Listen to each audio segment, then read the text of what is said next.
ready for bed at a regular time is one of the most important habits you can learn. Who you gonna call? Jason was my son, and today is his birthday. Oh, Lori, scared another one away. What's your favorite scary movie? Sorry, Jack. Chucky's back. We are counselors at Hackett's Quarry Summer Camp. There is a swarm of bears. You're gonna need a bigger boat. I'm your boyfriend now, Nancy.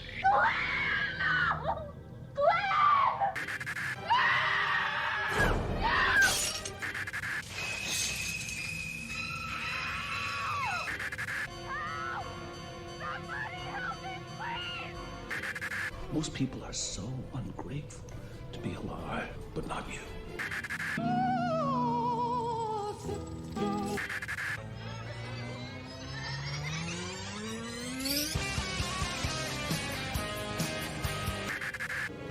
It's showtime.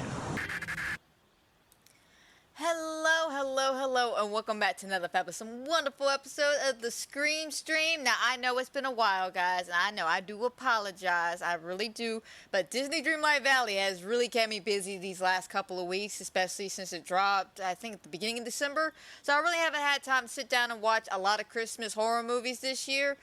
But I do want to do something special, especially with it being Christmas today. So, Merry Christmas, everybody, if you're watching this on Christmas.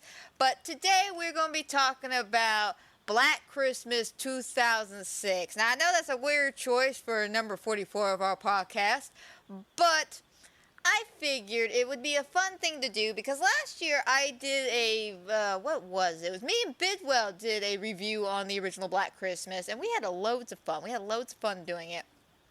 But this year, I decided to take a whack at maybe doing a comparison between the original Black Christmas, which is a cult classic of not only horror movies in general, but a Christmas horror movie in general, and this movie, which I'm not saying is a piece of garbage, alright? So let me just lay it out there. I'm not saying Black Christmas 2006 is a piece of garbage. It's a fun movie. I'm not gonna lie, it's a fun movie. It's stupid, but it's fun. It's fun, stupid. It's literally early 2000 cheese fest. You know, think back to a lot of those like remake movies of like the old 80s girl movies like Sorority Row and shit like that. That's basically what you're dealing here with. It's just a classic modern early 2000 remake, and it's a little hammy, it's a little cheesy.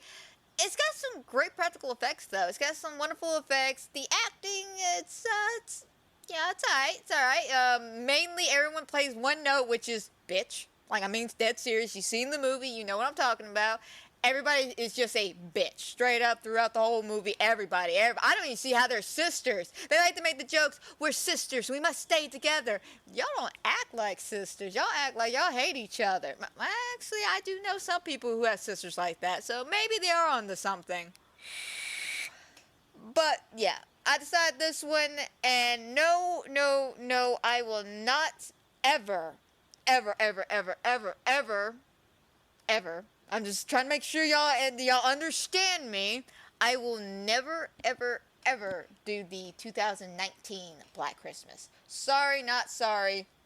I absolutely hate that movie with a roaring fucking passion. I'm not even joking. When I say I hate that movie, I hate it. I loathe it. Like, first of all, it's a shitty remake. It's a shitty remake with a message that is pointless. It's a shitty remake with a message that is pointless and is PG-13. It's a shitty remake with a pointless message that is PG-13 and has shitty fucking writing, acting, and overall just bad production in general. Just like straight up. So no, I will never be doing the 2019 one. There's nothing about it I want to talk about, except if someone wants to sit down with me and talk about how much they hate the movie too, sure, I'll sit down and have a full-ass podcast about that. But for me to actually want to sit down, maybe do a comparison of it, I'm going to have to somewhat like the movie, and I don't like that movie. I lost brain cells watching that movie. I scratched my head and looked at, who the fuck was I watching? I was watching it with somebody. It was not my boyfriend. It was not Eric. It was somebody I was watching it with, but I looked at him and went, what the actual fuck did you get me to watch? Because it wasn't my choice. I didn't really want to watch it to begin with because, you know, Black Christmas to me is a treasure. It's a freaking treasure. So when they remade it that first time, you know, the one we're talking about now, the 2006 one, I'm going to be honest, I had mixed emotions about it. Well, I'll get there when I get there. But, you know, it still couldn't hold a candle to the wind, but it was still a fun, stupid-ass movie. I could at least sit down and enjoy for how stupid it is. This one, however, the 2019 one, there's nothing about it I enjoyed. There was nothing in the trailers, writing, music, acting, lights, directions, cameras, you name it. I hated it. I hated everything about it. And the whole thing was, men suck. All men suck. Men are just dogs, and the world would be so much better without men. That's literally the fucking message of the movie. Just all men suck. And I'm like, I get where you're coming at. Like, seriously, I get where the 2019 one was coming at, especially at the time. But the fact that you're saying all men suck, that is not a true statement at all. Not every man fucking sucks. There are actually nice guys. There's actually a nice guy in the movie that they still treat like shit because he's a dude. Because he's got a dick. You know, oh, we must hate him automatically. He's a man. No, we can't like this guy. And it sucked. And then the kills sucked even worse. If I can even call them kills, they weren't even kills. They were typical, like, when I say that movie was PG-13, that must have been the lightest PG-13 they possibly could have found, because straight up, there's no blood, there's no violence, there's no gore in that movie. And so, yeah, that movie overall has no appeal to me, so I would never be talking about that one. But this one, however, does have some appeal to me because it does hit that little gore hound in me that I absolutely love. And if y'all know me, and y'all been on the podcast before, y'all know I love my gore. I love my gore. One of these days, I do promise to talk about one of my favorite gory franchises, which would be the Saw franchise. That's going to be fun. I do plan on doing that next year. I do plan on doing a lot more of the podcast next year. Just this year's been a little rough because a couple of the movies I wanted to watch, you know, I did get to sit down and watch them. I just didn't get to sit down and podcast about them because I had some shit come up, some personal shit, and I don't really want to get into it. But the point is, it put me behind, not doing as many podcasts as I wanted at the end of the year. But this is why I'm making it up with this fantastic podcast, just to wrap up the year. I might do one more. I might, don't hold me to it. Just do like a year recap of the 5 worst and 5 best movies. You know, kind of more of a short podcast. But it'd be something fun I thought maybe I could throw in just to say, hey guys, I'm sorry it's been a minute since I've done one of these podcasts. But enough chit-chatting. Let's go ahead and dive straight on to some of this mess of a movie that's somewhat fun. Alright, so Black Christmas came out. Ow, my knee every time. Oh, I try to crisscross my legs, man. I wonder why my knees pop all the time when I bend. Anyway, Black Christmas came out on, I think it was the week of Christmas back in 2006. I never actually got to saw that one in theaters. I saw it, I think, on DVD a few months later. But I've heard people who saw the movie in theaters, they came out with some mixed feelings, so I can kind of get it. It was directed and written by Glenn Morgan, who we all know from the movie The One. And if you don't know what that is, totally look it up. It's a fun Bruce Lee movie. Awesome. Which I think is Bruce Lee. Is that Bruce Lee?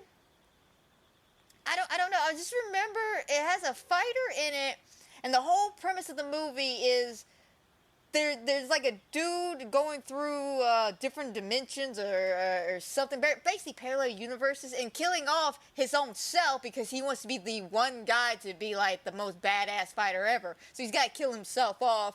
And as the movie progresses, you got like the one good guy you got to root for, and then the bad guy who at the end of the movie winds up having like this badass fight on top of I think it was a pyramid or something. It's been so long since I've seen that movie, but I do remember sitting down and enjoying it. And if I got any facts wrong about it, my bad, 100%. He also helped out with the Final Destination movies, which could explain a lot because there's a couple of actors in here who were in the Final Destination movies. Fun thing about Glenn. So Glenn. So, Glenn is actually a fan of the movie. He loved the movie. And so when he was brought up, I think by Warner Brothers, and was just like, hey, we want to make a remake of this movie, he was down for it. And he not only wanted to give a nice homage and payoff to the original Black Christmas, but he wanted to add more to it. Basically, answer questions we didn't need another fucking answer to. I'm going to say it straight up, Glenn. I get where you're coming from, 100%, man. As a fan, and given the opportunity to remake it and do it just right so today's generation can enjoy something that came out back in the 70s, even though you can still enjoy the original one till this day. But the point is, he wants to remake it so the modern generation can have a modern movie of this classic. Unfortunately, I think he went and pardon my French on this, lazy route. And what do I mean by lazy route? Okay, first of all, guys, before we continue any further, spoilers for the entire movie.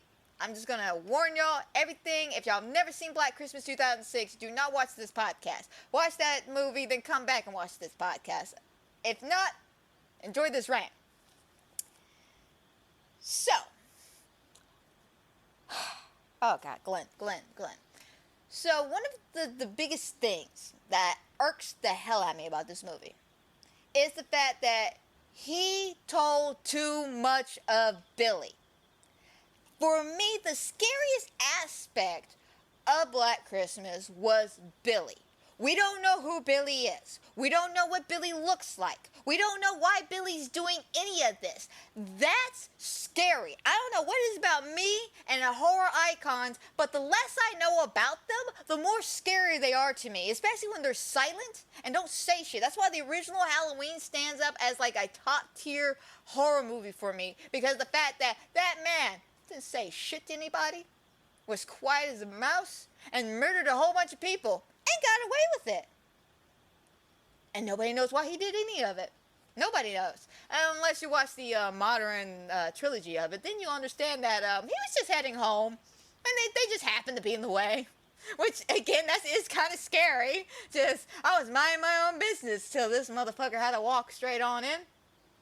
But Glenn told too much of Billy, and basically gave away the mystique factor of Billy, which made him cool in the original movie. And made him creepy, especially with his phone calls, you know. He's saying all that nasty shit. Y'all know what I'm talking about. When he's on the phone, he's just like, let me lick that pretty pink. You know, I'm gonna fuck you. You know, and he's talking all crazy and everything. You know, you hear like different voices. And then the line he says on the phone that scares the shit out of me is when, I can't remember which girl it was, but she's on the phone. It's the one that's drinking a lot. But she's on the phone, she goes, fuck you! And he just quiet. Like, suddenly stops all the craziness, all the chit-chat, goes quiet, and just goes, I'm gonna kill you tonight. And then hangs up the phone. That's scary. Because the fact that that man literally was losing his shit for half a millisecond, and then came back to reality just to tell her, I'm gonna kill you, and then hang up the phone. This Billy, however, the phone calls aren't scary. He's not scary. He's not scary at all. He actually is less intimidating than, like, oh God, Freddy Krueger is more intimidating than him. Chucky is more intimidating than him. Freaking Oogie Boogie back here is more intimidating than him. And he's a fucking plushie. For those of y'all who can't see it and listening on podcasts, I'm pointing out my Oogie Boogie plushie from Build-A-Bear. The point is, he's not intimidating at all. Second of all, when it comes to more backstories, he added something into the movie, and we'll get there when we get there, that even I'm just like, why? Why did you have to add this? Why did you need this? Like, why? Like, there was no point in this. Like, just the whole sister thing. And if you don't know what I'm talking about and never seen the movie, you continuing to listen to this podcast for some strange ass reason, kudos to you. But the point is, I want to hold off because I don't want to spill too much. I want to have this rant from when I go deeper into the movie so I can explain. But the point is, the whole sister plot thing, stupid. That was stupid, unneeded, unnecessary. I don't like it. I just don't like it. I just 100% just don't like the fact that they added so much backstory to Billy. Like you want me to feel sorry for Billy? That's basically what it felt like when Glenn wrote the Billy backstory. He wanted us to feel for Billy. He wanted us to feel bad for Billy, you know. Boo-hoo, poor Billy. He just had a troubled childhood, you know. He just grew up on the wrong side, you know. His mother was just a bitch and didn't love him. You know, that's why he's a killer. Okay, we need to feel bad for him.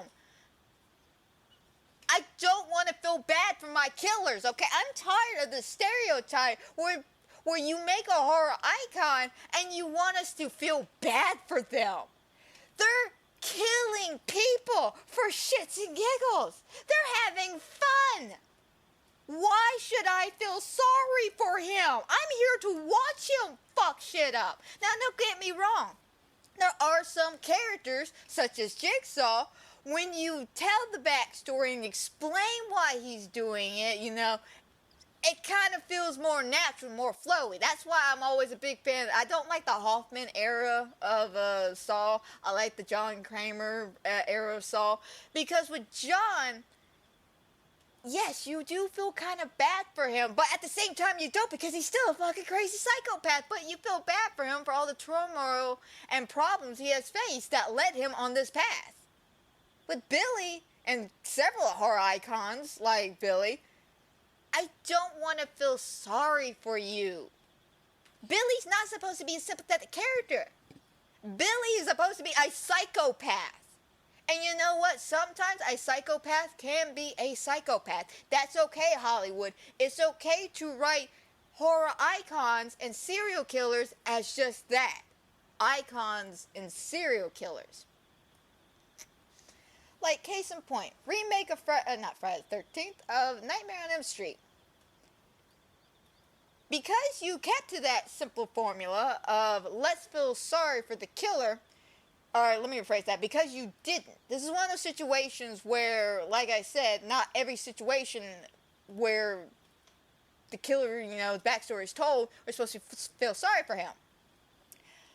In other cases, it does work. Like with Nightmare on Elm Street, if they would have done it where it turned out Freddy was an innocent man and the kids just made everything up because they didn't want to get in trouble, boom. That would have been interesting. That would have been an excellent time to give us a little backstory to make us feel sorry for Freddy and then understand why he's doing what he's doing. That's what you got to remember. When you want us to feel sympathy for the killer so we can understand why they're doing it, it's got to make sense. It truly does, and I'm sorry, Billy don't make sense. You would have done that with Freddy Krueger in 2010? That would have been awesome. I would actually like that movie a hell of a lot more. I would have stood up and been like, that is some creative flow right there.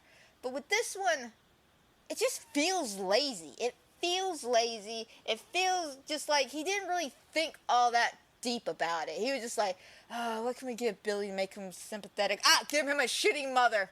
Yeah, shitty mother. And what else can we do? She killed the father. Yes. And then locked him in the attic. Yes, good. What else can we do? And then the mother, and then so on and so forth, man. We're going to get there. We're going to get there when we get there. But still, the point is, sympathetic Billy is not my Billy. There are certain villains out there, certain icons that would work on. I'm not a big fan of those types, though, like I said, because of the fact that I don't want to feel sympathy for my serial killers a lot of the times. Like, again, like I said, with certain situations like Kramer, they would have done that with Nightmare on Elm Street. Sure, that would have worked. That actually would have blown my fucking mind if they did that in Nightmare on Elm Street. But that's why I like Jigsaw. That is why I like, not Jigsaw, Saw 10. Because of how they played it off, I actually felt for John. And I'm going to talk about Saw 10 next year. I promise that. I promise that for sure. Because I absolutely did enjoy that movie. 100%. I was surprised how much I enjoyed that movie. But I digress. The point is, Glenn I understand, you know, with a remake, you want to do something different. You don't want to do a shot-by-shot remake, which, thank God you didn't do that. I do commend you for not doing that. Like, you could easily have done that with just updated actors. Which, kind of, I wouldn't have been too terribly mad to a degree. You know, of course, that lacks even less creativity than what you did. But still, the point is, I think I would appreciate that a little bit better than you trying to make me feel sorry for fucking Billy. But, you know, I understand remake's got a remake, and it's got to, you know, be different. And I appreciate being different, but I don't like it. I don't like it. So let's talk about some of the fantastic casting choice here. Because they had some wonderful, wonderful actresses here. I'm not even going to lie. They had some wonderful actresses here. Actresses? Sisters. I don't know. I felt like I emphasized the sisters too much. Actresses. They had wonderful actresses. We have Lacey Chabert.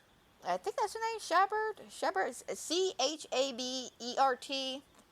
She played Donna. Of course, she was in like a bunch of Hallmark Christmas movies. Like, straight up, I saw her. I was like, oh, I know you. You in that one Hallmark Christmas movie. You know, the one that's always the same.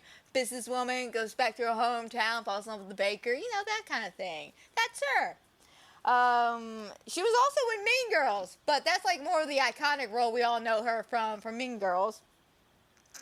Of course, we have Mary Winston, who plays Heather. We all know her from Final Destination, Scott Pilgrim vs. the World, 10 Cloverfield Lane. She's a wonderful actress. Absolutely love her in any kind of horror movie. She's always fun, brings a lot of funness to her roles.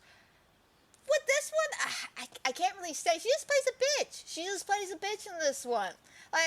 But again, like I said, all the girls just, they had their stereotypes and then bitch. Just blonde bitch, brunette bitch. Like, seriously, that's literally how I named everybody, was by their hair color. I'm not even gonna lie. Like, some of the names, I didn't realize till halfway through the movie what some of these girls' names were. And I've seen this movie like 8-9 times in my entire life.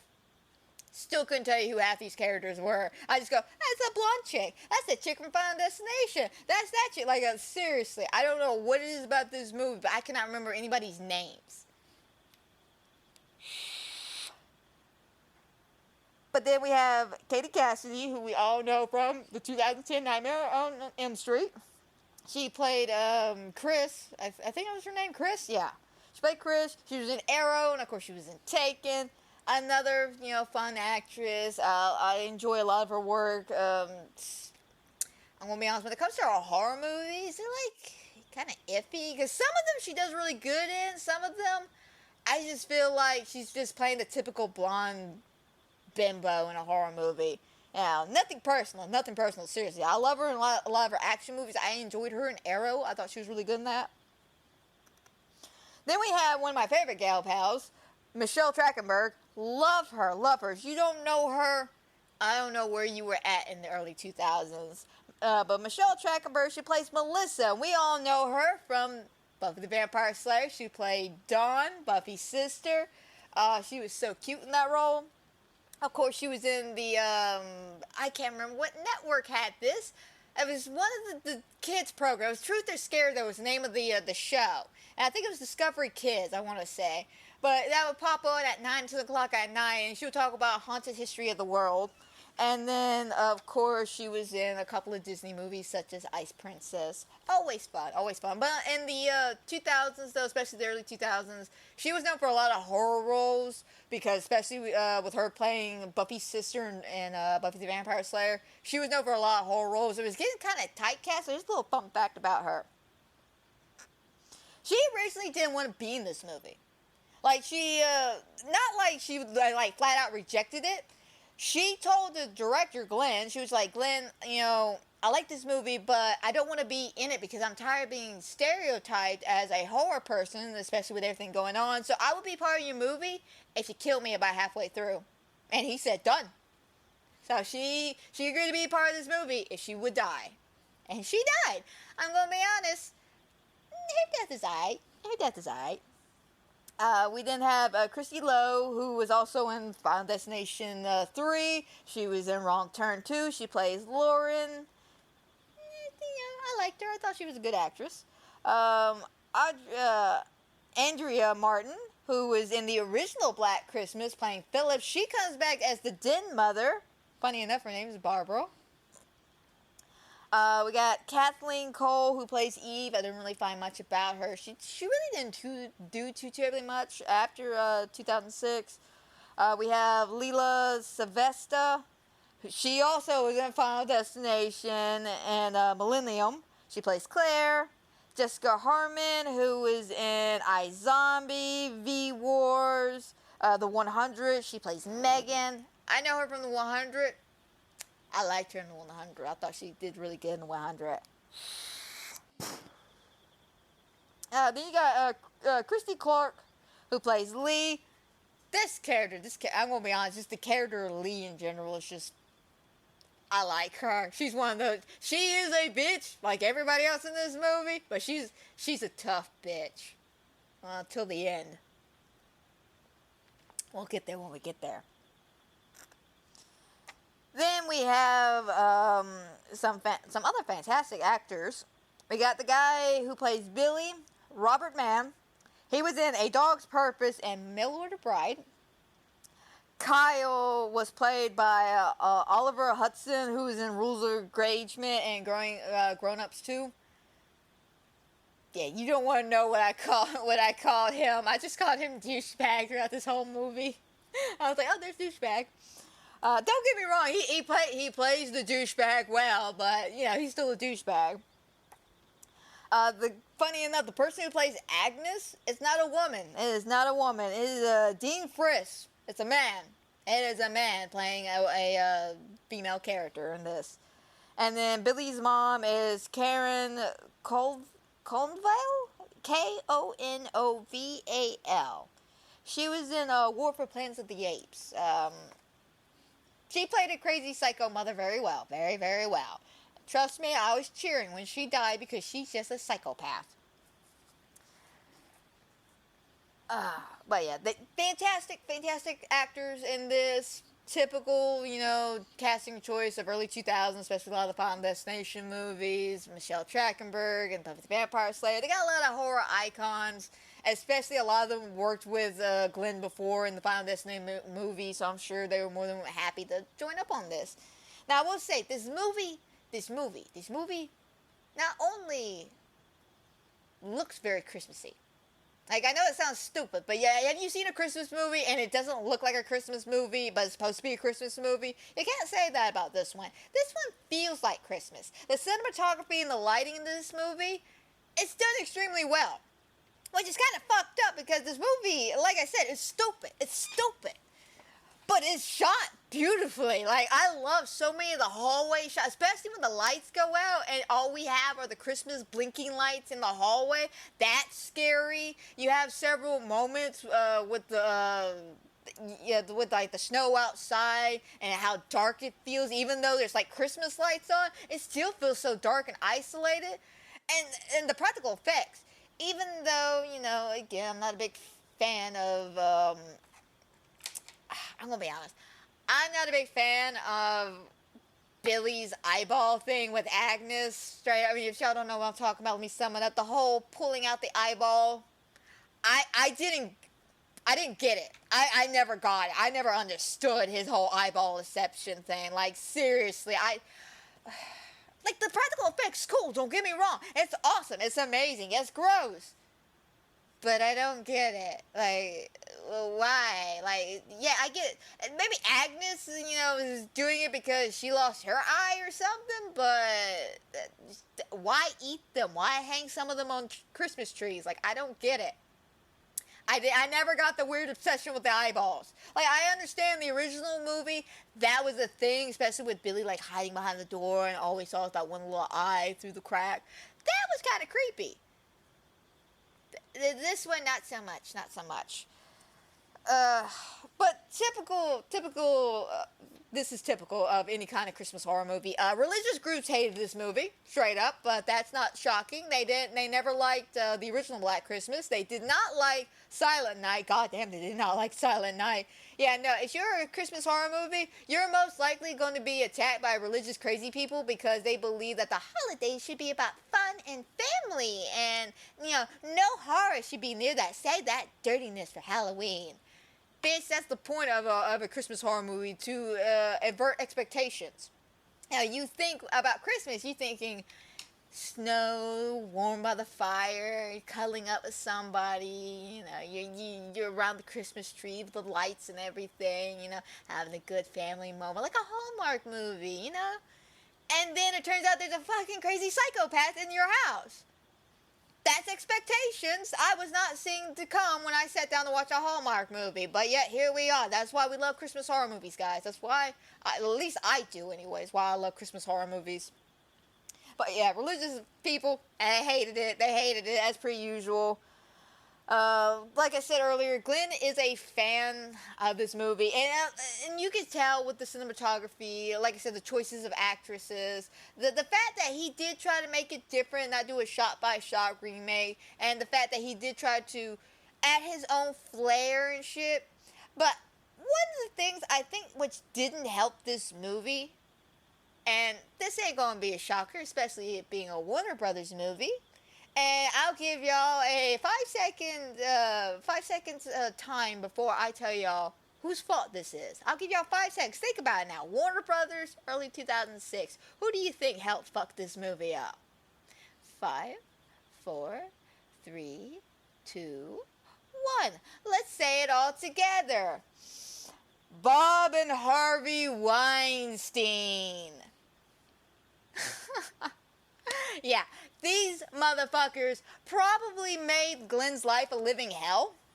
And according to some of the behind-the-scenes stuff, I heard they did make it a living hell. They purposely had him remake certain scenes, like the alternate endings. Like, seriously, have y'all seen some of the alternate endings for this? The ending we got was not supposed to be the first ending. The way it was supposed to end originally was Lee and the final blonde girl are in the hospital, going, oh my God, I can't believe we made it. And then her phone rings, and of course it's a Sugar Plum Fairy ringtone she's got, and they both sit there looking at the phone like the original Black Christmas. It's supposed to be a nice homage and like a praise to the ending, how beautiful and creepy and unsettling that ending was. That's what this ending was supposed to be. But no, Weinsteins wanted something more action-packed and gory and drug the movie on for too fucking long. How do I know this? My boyfriend was watching this movie with me. And when we got near that hospital scene, he was like, oh good, this movie's almost over. I was like, baby, check the time again. He clicked it, there was still 20 minutes left. He was like, what's about to happen? I was like, bullshit, baby, bullshit. Just watch the damn movie. But they messed it up. They messed it up not only with meddling with inside the movie itself, but with the marketing. I don't know how well y'all remember the trailer for Black Christmas. I remember it very well. I remember it too damn well. Because when I sat down to watch Black Christmas that first time, after watching that trailer, let's go back real quick. Let's go back to the original trailer. Let's take a little time traveling back. Get in your TARDIS, let's go. 2006, before Christmas, we see the Black Christmas trailer drop. We got this scene where this woman's punching through the ice and a woman screaming because she's been frozen to death. We're seeing someone getting dragged across the ground by some Christmas light thingy. Like, it's like some kind of like farming equipment or something. It's got Christmas lights around it. It's like a push lawnmower almost, like a thing. I don't know. That thing looked badass though, and it was pulling somebody in and she's clawing and screaming for help. We got fucking Dawn over here, Michelle Trachtenberg with a shotgun going, Merry fucking Christmas, asshole. Doing all that badass shit. We got that scene where she's down the hallway and Billy's, he's on the ceiling, dead serious, like he's on the ceiling like Spider-Man, and then pulls himself down like a creepy. Oh yeah, we all remember how badass that trailer. Yeah. None of that's in the movie. Seriously, go look it up. And none of it, what I just described to you, that's in the trailer, is in the movie because Bob and his brother thought, we need to bring more people in, so let's fake our entire trailer. They did. They faked the entire... They actually went behind Glenn's back and filmed extra scenes just for the trailer to get people in. They falsely advertised this movie as a crazy, crazy bloodbath of a movie. And it was not. It was not. I don't know who this movie is supposed to be for, because there is some gore to it, but it's not overly gory like the trailer made it out to be. It's not for fans of the original one because it's a shitty remake with unnecessary backstory. And as a general horror movie, it ain't that good. It ain't that scary. It's generic. It's generic and boring. So who is this movie for? People who just want to put on a horror movie and turn their brain off. Something to throw on into the background. Something you just pop in randomly in the middle of December and it's like, hey, you want to watch a stupid fucking movie? And you're drunk as shit. That is who this movie's for. But unfortunately, Bob and Harvey, they did not help. They made it worse. They made it so much worse. Like I said, I can at least give Glenn props because I know he's a fan of the movie and he did his damnness and his best. But Bob and his brother Harvey fucked everything up, just ruined the whole experience for everybody, including Glenn, I want to say. But, funny enough, before Glenn actually started working on this movie, he actually got Bob Clark, who did the original movie, his blessing. He actually got his blessing. And even Bob liked some of the changes he did. Now, I don't know if he knew about the Billy backstory changes or whatnot, but, you know, Bob gave his praise. So, you know, I actually had high hopes originally when I heard about that, but then the Weinstein stepped in and ruined it all. Thank God they're not in Hollywood anymore. That's all I'm gonna say. Anyway, that's all the little fun facts about this movie. Of course, we're gonna dive a lot more into why the original one is superior over this one, and why this one is more superior than that piece of shit 2019 one. And I'm just gonna sum that one up because it exists. This movie is just better than that piece of shit because this one just exists. Because 2019...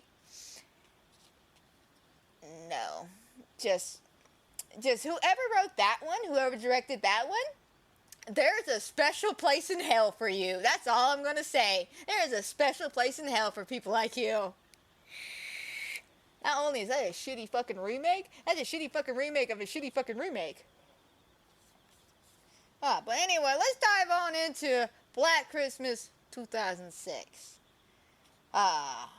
So the thing about the opening of Black Christmas 2006, they want you to feel like it's Christmas. And I appreciate that because the original one made you feel, as soon as they opened up, very much like Christmas. We're in a dark setting. We're looking at the house. We got the Christmas lights, the snow coming down on the side. You know, we got the POV shot of the killer sneaking into the house. You know, but that's more intense factor. But the fact of the matter is, they made it feel very Christmassy, and he brought this over to the remake with kind of similar idea, where we have the exterior shots of the house. You know, it's more of a modern sorority house with a lot more like colorful lights instead of the white ones.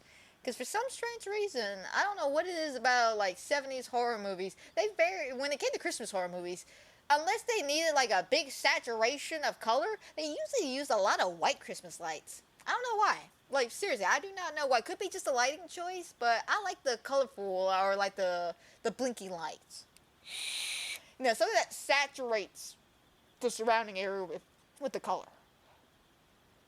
But one thing I will say that the original movie is far more superior on, I made a mention about it just a few seconds ago, is the intensity. The intensity. And what do I mean by that? Okay, so the original Black Christmas, you had, of course, the POV shot of Billy breaking in, and him sneaking up into the attic, and coming down the stairs, and watching the sorority girls, and we're all in the POV shot of Billy. So we're being the voyeurs here. We're kind of creeping on these people with Billy. And the entire time you're watching that opening, you're just like, what is this person doing? Why is this person here? What is he planning? And what's going on? Like you don't know exactly what's happening here. But unfortunately for a remake, you kind of get an idea what's happening.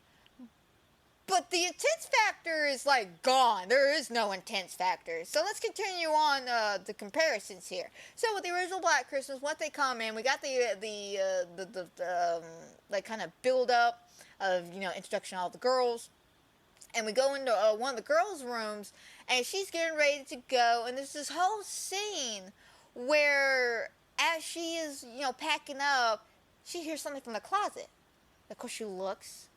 Nothing. Goes back to packing. Hears it again. She goes over.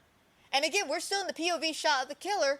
So we see her come over, and then Billy takes a clear plastic bag, wraps it around her head, and smothers her to death. Right then and there. Yeah, boom. There's the opening right there. And it's such a buildup of tension, I should say. Because, again, POV shot of the killer. We don't know what this guy's doing, but we know he's in the closet. We don't know why he's in this closet. We are watching her initial fear the situation. And especially when he puts the bag over to her head, she starts trying to scream. We see the pure fear on her face. We see the intense factor, especially with the music swelling up. It is just creepy. It is 100% creepy. And like I said, just the fact that we're the POV shot of the killer. Now, with the remake, there are no more POV shots of the killer. I'm sorry. They removed that 100%. I don't know why. That was one of my favorite parts about Black Christmas. That and the phone calls and the whole plot twist of the calls coming from within inside the house. Very fucking cool. Speaking of, sadly, that... Sorry, I'm trying to grit my teeth here because this actually pisses me off. Yeah, that whole plot twist, not in the movie at all. They took that away. Glenn purposely took that away, actually. He was like, well, there's no point in having this scene anymore since that's been already overplayed and outdone so many times. We need something new and exciting. That's just why we get the twist of Billy's sister-daughter thing. Yeah, we'll get there when we get there. But with the remake, though, they completely threw out all the creepy, intense build-up, the craziness, and they went straight with, we're with Claire. She is drinking, because that's what all the bitches are doing in this movie, they're drinking, and she's trying to write a Christmas card for her sister to give her I don't know what the hell she gave her. I can't remember. Was it a pen or something? I don't know. But the point is, she's writing this, and the intense factor is already, like, for me, null and void, because I automatically see the killer. And the first 3 minutes of the movie, you see the killer. And here's the thing. Anybody with common movie knowledge and understanding of time would put something together pretty early on. Because we all know the big twist at the end of the movie is, of course, Billy and his sister-daughter, whatever, are killing together. But it's been Agnes most of the time killing people within the house. It's everybody outside the house that was Billy until Billy got home. And anybody who sees the first 3 minutes can tell the person underneath the bed is not Billy because Billy's in the mental institution with short hair. The person underneath the bed has long blonde hair. So, right then and there, the whole, oh my God, you know, who is this kind of thing, you know, automatically we think that's Billy until we meet Billy in a few minutes. You know, we're just like, oh, that one's not Billy. Who the fuck's underneath the bed? And as soon as they tell you the backstory, you kind of can put two and two together. So, you know. So, I'd say, Glenn, your whole twist, yeah, I called it out. Like, I was a kid, I watched that movie. I knew after the first 20 minutes where this was all going. I was just here for the ride, like, straight out. I just wanted to see the kills. I wanted to see if you would have recreated any of the more famous kills from the movie. Sadly, I don't really think he did. I don't think he really, like, of course, the whole unicorn, like the unicorn statue death, there is that scene, but it's not like the original one at all. It's not as intense in build-up or anything like that. It's just, dead. kind of thing, you know? It's kind of stupid. Ugh. But anyway, the fact that we see the killer underneath the bed, we know the killer's underneath the bed, so we know the killer's in the room. We all know this. We all know the killer's in the room. And, of course, as she's running, she puts her drink down, she turns to grab the pin. Oh, pin's missing. Where could the pin have gone? Suddenly, a black bag goes over her face. She suffocates a little bit, and then a pin comes down and stabs her in the eye. Boom. Credits right there. Black Christmas. That's that opening. Why do I hate this opening? Why do I hate this opening? Let's sit here and think about it. Like I said, the intense factor is gone. We already see the killer right off the bat, and then in the very next scene, we're told who Billy is. We actually see Billy. We're introduced by a cop who tells us who Billy is and shows us Billy through a door. So, yeah, you could be sitting there, you've never seen the movie the first time, you're like, well, who the fuck was underneath that bed? But like I said, if you watch the movie, and then when you get to that part where you find out about Billy's sister, you're just like, oh, okay, yeah, that makes sense. Okay, yeah, it's probably her then. It's the only one still alive. Like, seriously, it's the only thing that makes sense.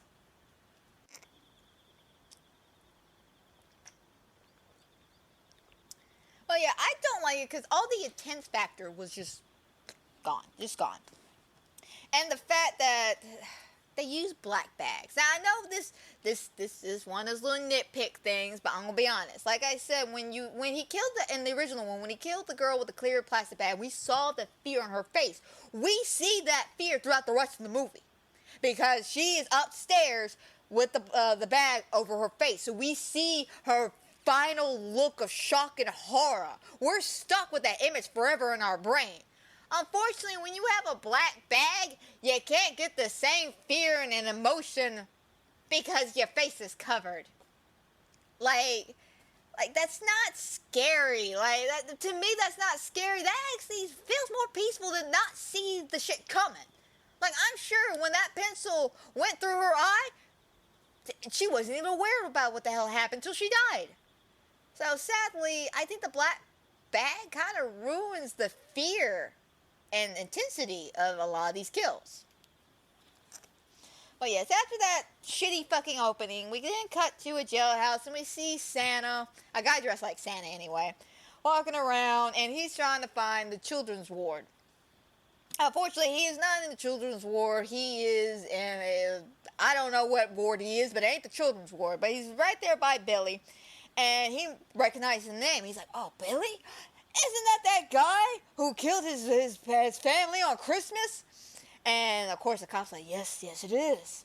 It is Billy. And, of course, you see he's just, the door is locked with nothing but a padlock.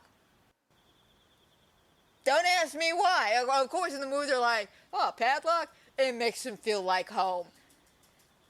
So, he's a psycho killer. Lock him up normally.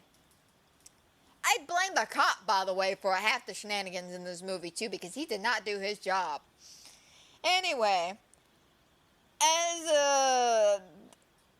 the cop proceeds to, or the guy's like, oh my god, Billy, like he's almost fangirling over Billy to a degree, I guess because he's just a well-known serial killer.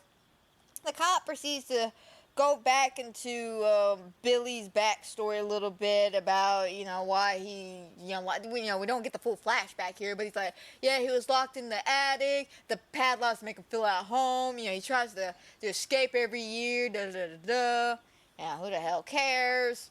But, plot preferences to let you know Billy is, in fact, in the mental institution and a little rocking horse, eating a candy cane. But yet, somebody at the sorority house already murdering somebody. Again, I see why this was in here. So then we cut back to the sorority house. We're with the blonde girl and douchebag boyfriend, Kyle. Is that his name? His name's Kyle? Yeah, Kyle. We're with Kyle. He looks like a Kyle. Just think about it. You've seen the movie. He looks like a Kyle. He acts like a Kyle, too. And if you don't get that reference, look up male Karens. They're called Kyles. But blonde girl's making out with her loser boyfriend, Kyle. And as, of course, they're making out, I don't know why the Sugar Plum Fairy theme song is her ringtone, but that's her ringtone. But it's also the tone for the music box that's upstairs, but that's also... No, I'm just kidding. But seriously, they do use the Dance of the Sugar Plum Fairies a little too often in this movie.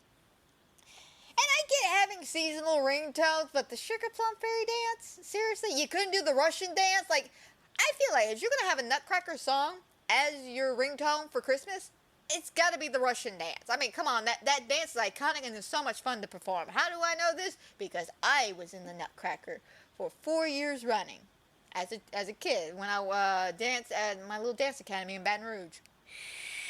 We put on the Nutcracker every year. We did it at the LSU studio, the LSU stadium, or the college, I should say. And we did it at some high school every year. And my brother and I unfortunately didn't get to watch it, but I did get to see my brother perform in it, and he always had a ball doing it. And I also had to help him with some of his dance steps too, so I learned a lot of the dances as well. Anyway, I digress about my fun time with the Russian dance. Anyway, the point is, Sugar Plum Fairy dance overplayed music. Anyway, after the blonde girl and the boyfriend douchebag whatever is making out and shit, the boyfriend as soon as she leaves, the boyfriend gets on the phone and he's talking to somebody, and as the camera, and I like this shot by the way, this was a nice shot. The camera goes from him on the phone in the car, and then we pan over to the sorority sister on the phone. And now anybody with common movie knowledge would know that he's talking to her. And they're arguing because she does not look happy through that window. And we'll get there when we get there to figure out why she's unhappy. But yeah, they got this whole secret affair video thing going on. Like I said, we'll get there when we get there. Anyway, we then cut back to Billy. And Billy is doing his Billy thing, like I said, in the rocking chair, sucking on the candy cane. He passes a little note to the good police officer that's on duty. Which, by the way, I understand he was there originally to give Billy and all the other inmates, which, by the way, I forgot to make a mention about this, but I did. When we first originally meet Billy, like I said, Santa Claus is going through through the halls, and the guy is giving out the food. And, of course, as he's giving out the food, he's like, Merry Christmas, Merry Christmas, Merry Christmas. He gets the one door, opens it, and goes, Happy birthday. And it's a guy that looks like Jesus, and he starts reciting some kind of quote from the Bible. I don't know why, that shit cracked me up so hard. Just, Merry Christmas, Happy birthday, tonight, the shine upon thee. Like, I can't remember all what he said, but it was fucking, like, the dude played it so straight. It was so straight and so cool. Anyway, I digress. But the point is, after giving all the food out, you'd think the police officer would go back to his post or something. But nope, apparently he's just standing by Billy's door. I don't know why. I guess he's so concerned about Billy because every year he attempts, I'm going to say air quotes, because if someone attempted to escape every year, you would think they would lock him up with more than just a padlock. Just saying. You would think it would be like a Halloween situation. That they would stop trying to move that man on the Halloween night. Or the night before Halloween. Like, seriously, they had to stop doing that. I don't know why that became a thing. Just Michael Myers is in the coma. Let's move him. When should we move him? Should it be like, I don't know, February 18th or something? No. Let's move him in October. October 1st? No. October 30th. What the fuck, man? Like, what do you expect? I digress, though. The point is, the cop's sitting there. He gets a little note from Billy. And it just says, I'll be home for Christmas. And he's like, yeah, sure you will. And closes the little door. After, he gets a little piece of paper, closes the door, reads that, and he goes to open it. And Billy, now he's not there. Ooh, where did Billy go? So you would think a cop with common knowledge, understanding of how his job works and how protocol works, you would think if he opened that door after getting a message that said, I'll be home for Christmas, and the guy was missing, you would think he would call him for backup. You would think he would be like, hey, shut this bitch down. You would think. But no. This man just opens the door and leaves the door open as he walks straight on in, not even checking his surroundings or anything, goes straight to the back of the room and sees the toilet move, so he thinks he done Shawshank Redemption his ass out of here. But no, turns out Billy was hiding underneath the bed. Yeah, that obviously would have been my first, look. If I was to open the door, I'd been like, all right, where the motherfucker at? Oh, underneath the bed. Get your ass out. Not this guy, though, because he's not paying attention. Billy, with his candy cane he's been sucking, straight up comes up behind the guy and stabs him in the neck with it. Now, I do like this kill, because he killed him with a candy cane, for one. 2, he made the weapon himself, so kudos to him. And 3, the fact that he stabbed him, the blood starts gushing out, and then he breaks the candy cane so he can't get it out. So now it's kind of stuck. Think about, oh God, now I'm thinking about a piece of candy cane in your throat is covering somebody else's saliva, so it's sticky. Oh God, ugh, ew, I'm just now thinking about that. Oh God. Anyway, homie don't make it. Homie dies. And Billy kind of just walks out. Not out of the building, just walks out of his room. Because he's just like done with this shit. He's like, all right, I killed this guy. I'm going to close the door and walk out. So he walks out. Good for Billy, though. Good for Billy. We then cut back to the girls at the sorority place. Kind of, now, I will say this. I like the fact that they did go from, here's what's going on with the house. Now here's going with Billy. The house, Billy, house, Billy. We keep going the flip-flopping back because after one more point with Billy, we don't see Billy again, except in flashbacks, until the end of the movie when he comes home. Or not, basically when he comes home, it's near the car scene with the 2 girls, or the 2, Mother Den and the Final Destination girl go into the car. That's the first time we see Billy, and I think that's like an hour into the movie after this point. So yeah, we don't really see much of Billy after this next scene with Billy. So, but I do like that the cat going back and forth, and again, it kind of tells you where Billy's at, and now you're sitting there going, well, who's the killer in the house? Who is this person? And again, as soon as they tell you the backstory about it, it's kind of self-explanatory. Like, straight up. Well, we go back to the girls, and they're all gathering around to open gifts, and they're being goofy about it. And as they're, the blonde girl, the final girl, and another girl, I think it was Drunky. Drunky and final girl are upstairs, and they're like, oh, we're opening up presents, guys. And the little blonde girl, knocks on. She goes to the Claire's door, and she knocks. She's being very, very sweet about it. And Drunky comes out, and she's just like, nah, you gotta be aggressive. So she, like, bangs on the door. She's like, hey, we're opening up presents. If you don't get your ass downstairs in 5 minutes, I'm gonna take your presents. Just being silly girls. And I like that. I wish we had more moments like that. But they get to one of the girls, Megan, that's her name. They get to Megan's room, and of course they knock on the door, and they go, hey, you don't open this door, I'm going to take all your presents. And Megan's only comment is, fuck Christmas. She's handling life well. And the reason why she's saying fuck Christmas is after the girls leave, because Megan talks with the blonde girl behind the door for a second. She's like, Megan, are you okay? Yeah, I'm fine. Just fuck Christmas. Go open presents without me. And then we see what the problem is. So apparently Megan. I don't know how, I don't know why, I don't know when, but at some point had sex with Kyle, the douchebag, and he says he didn't do it, but, I know men in the early 2000s had the revenge, PORN on their mind. I don't really want to say that phrase. I don't know how YouTube would handle that. But the point is, there's a sex tape of them out on the internet right now, and she is freaking the hell out. So I can get why she's like, fuck Christmas. And as she's sitting there, she then hears the Sugar Plum Fairy music box. Not the ringtone, the music box coming from the attic. So, she proceeds to follow. She climbs all the way up to the attic. Doesn't tell a soul, by the way. I don't know why she didn't tell a soul. You know, I've been like, anybody else hear this creepy music? Let's go all take a look as a group together upstairs. Because whatever's going on upstairs, as a group, we can handle this. But no, she decides to go solo.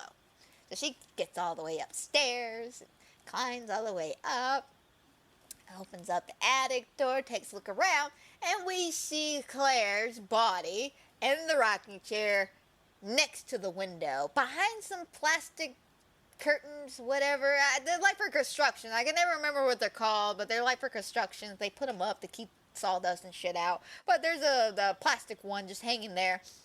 And as she gets closer to the Claire's body and realizes Claire is dead, which not as impactful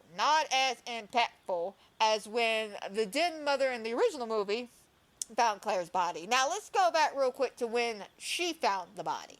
When Den Mother found the body, of course she's looking for Clyde, the damn cat. You know, the cat's being a douche. We don't know why the cat's being a douche, but the cat's being a douche. And she goes upstairs, and she doesn't even get all the way upstairs. You know, she gets halfway upstairs, looks up, and sees Claire's body with the, you know, that look on her face. And before the Den Mother can even react, a Hulk comes out of nowhere, grabs her underneath the chin, and just yeets her up into the attic as the door closes. And so she's now stuck with, and we see at the end of the movie her body with the Hook up there. Now, do we get a cool ass kill like this in this scene? No, we don't.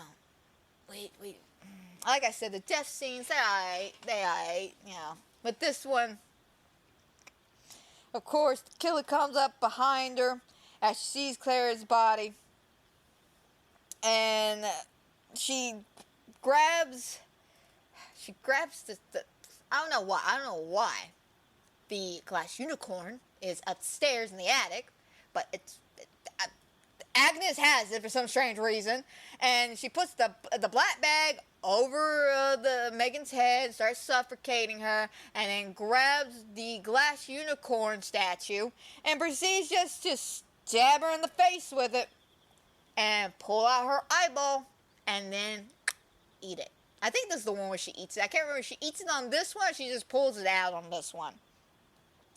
But the point is, she stabs her in the eye and then yeets her eye. Why is she still alive, by the way? She's still very much alive. And we actually have this decent, scary moment where there's a hole in the black bag, so we see her eye, and Agnes is on top of her, and she just forcefully digs her thumb into the socket of her eye and just like pulls out the eyeball. And it's very, very gross. It's very, very cool. But again, compared to what I just told you about the Den Mother's original death, not as impactful. Not as impactful.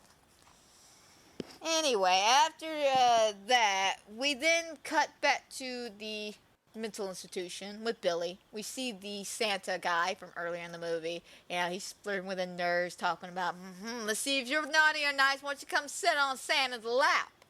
And she's like, I'm almost done working, big boy. And yeah, he's like, I can wait. And then he runs into Billy. And Billy proceeds to kill him. Straight up, just kill him. Now you're thinking, why would Billy kill this innocent man? Because he needed the disguise. So he kills the man, steals his Santa suit, and sticks the guy in the sack. Now, something Eric pointed out to me about this scene. The guy playing Santa, he a big dude. Like, he may be 250. Yeah, he a big dude. Like, I don't know, maybe about 5'9", maybe 6. You know, could be 5'10" at like the shortest. 5'9", 5'10" at the shortest. About 6. He could be taller than that. I don't know. It's kind of hard to tell with the Santa outfit on. Point is, dude's pretty big. Now, Billy ain't that big.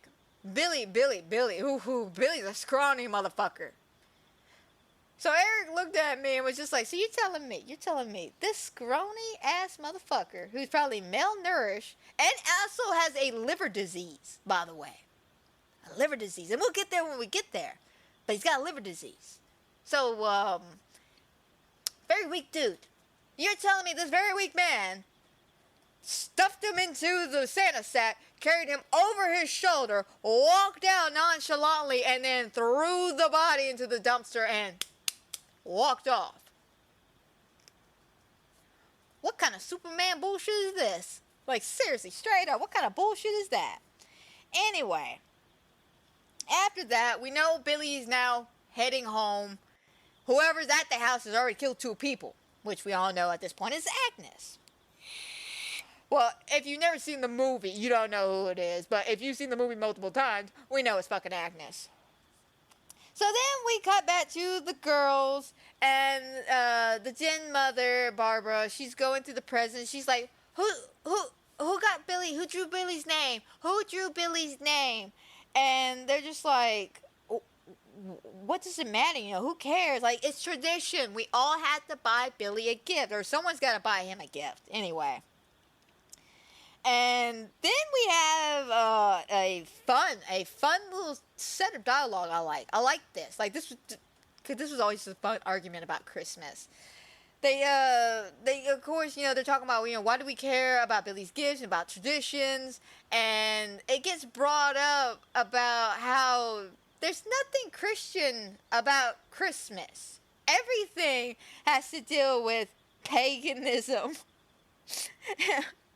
And how it's all about corporate greed and corporations, and like it's just a fun piece of dialogue of modern early 2006 dialogue about Christmas, about how it's not very Christian-y, it's more paganism.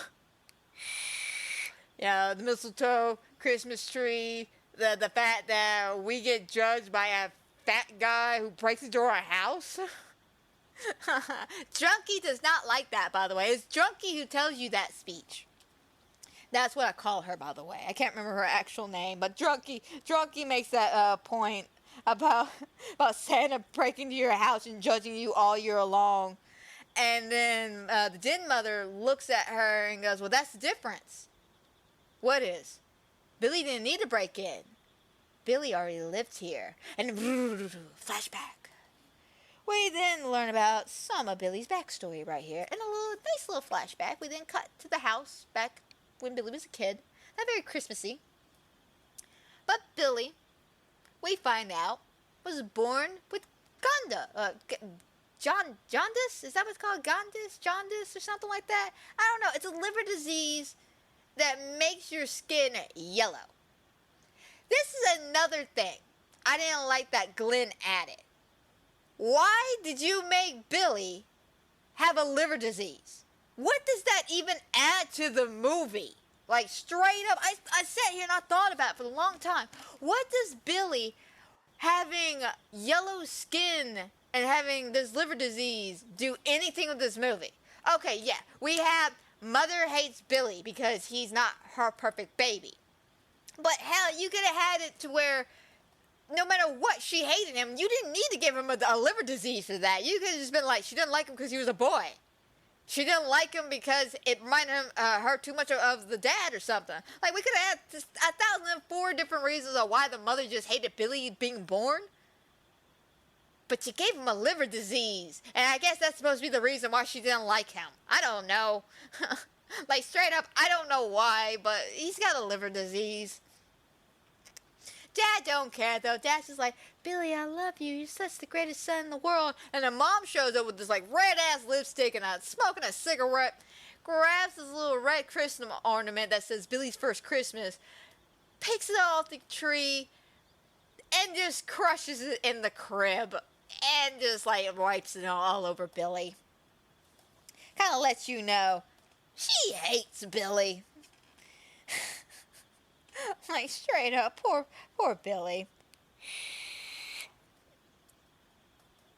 So, we then cut to a couple of years later when Billy's a little bit of a kid now. Not a baby anymore, a kid.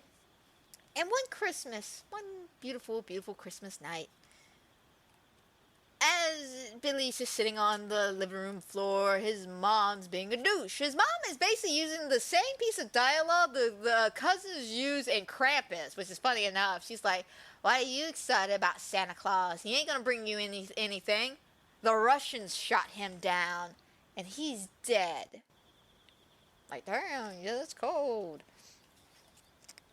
But, you know, Billy's dad's like, don't listen to her. Why don't you go upstairs? And he takes off upstairs. And as soon as he gets upstairs, he sees a little present in the wall. And he has like this little secret place that he likes to put presents, I guess. And he pulls it out and he opens it up. And it's a telescope. It's a beautiful little telescope. It's so cute. And while he's looking at that, you can hear the parents arguing downstairs. And then another dude walks in and he's like, who the fuck are you? You know, are you the one screwing my wife? And they gang up on him and kill him. And here's the problem with this scene. So according to what the backstory says about Billy's dad, is Billy's dad is a like a Marine, an Army guy or something. The point is the guy's fit. And you're telling me he got ganged up on by his wife, who is an alcoholic and a smoker, and a random fat guy, who turns out to be an alcoholic and a smoker. Yeah, I don't buy that. I really don't. But the point is, when they're killing him, Billy sneaks out of his room and truffles over to the bedroom, peeks underneath the door, and sees his dad get hit upside the head, collapse to the ground, and then he gets a black bag over his head, and they proceed to beat him to death.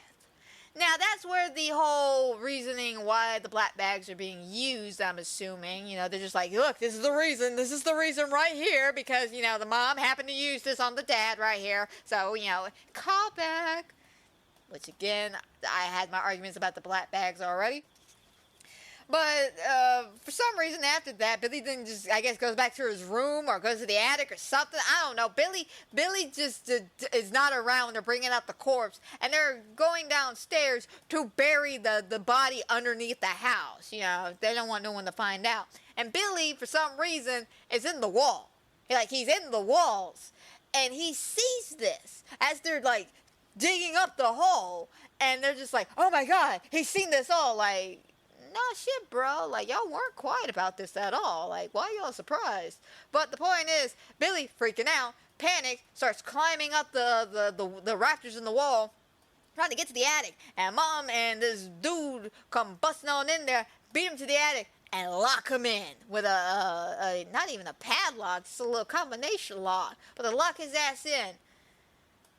Now, my thing is, okay, Billy, okay, so you've been locked inside the attic, and you made it well known that you can get through these walls. Why didn't he try to break out at any point? Like any point beforehand? Like, he could have broken some walls. He could have came from underneath the house. Like, there were options here. He had choices. But I guess he was content in living in the attic or something. I don't know. But, yeah, that's a bit of the backstory we learn about Billy. You know, we find out his dad died, and, you know, he's locked in the attic because he knows too much, and he can't get out.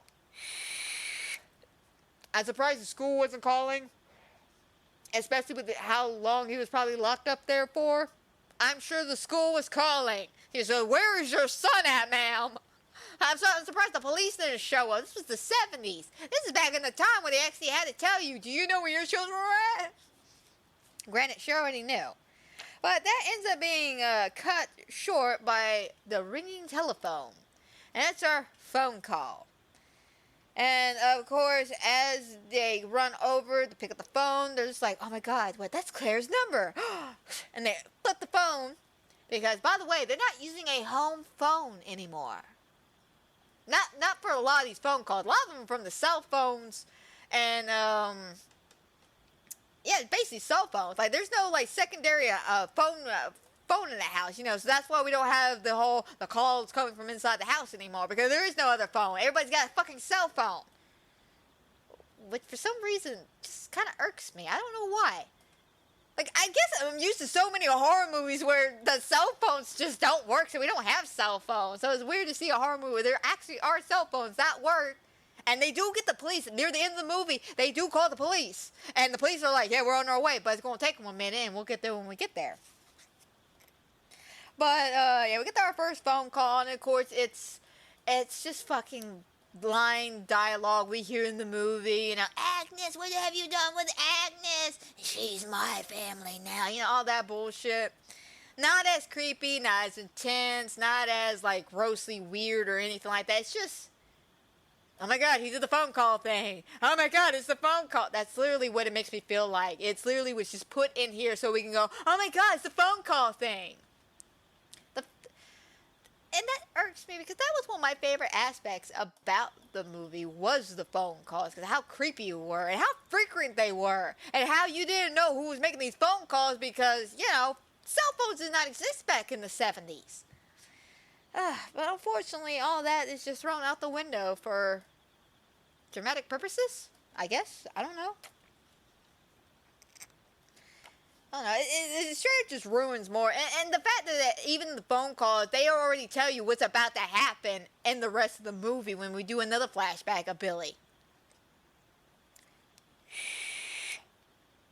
But he makes some vague threats, you know, get out of my house. And I'm pretty sure it's not even Billy doing the fucking phone calls. I'm sure it's Agnes doing it, or it could be both. I don't know. They never explained who did the phone calls, if it was Billy or if it was Agnes. I'm pretty sure it was Agnes, though, because Billy was on the road.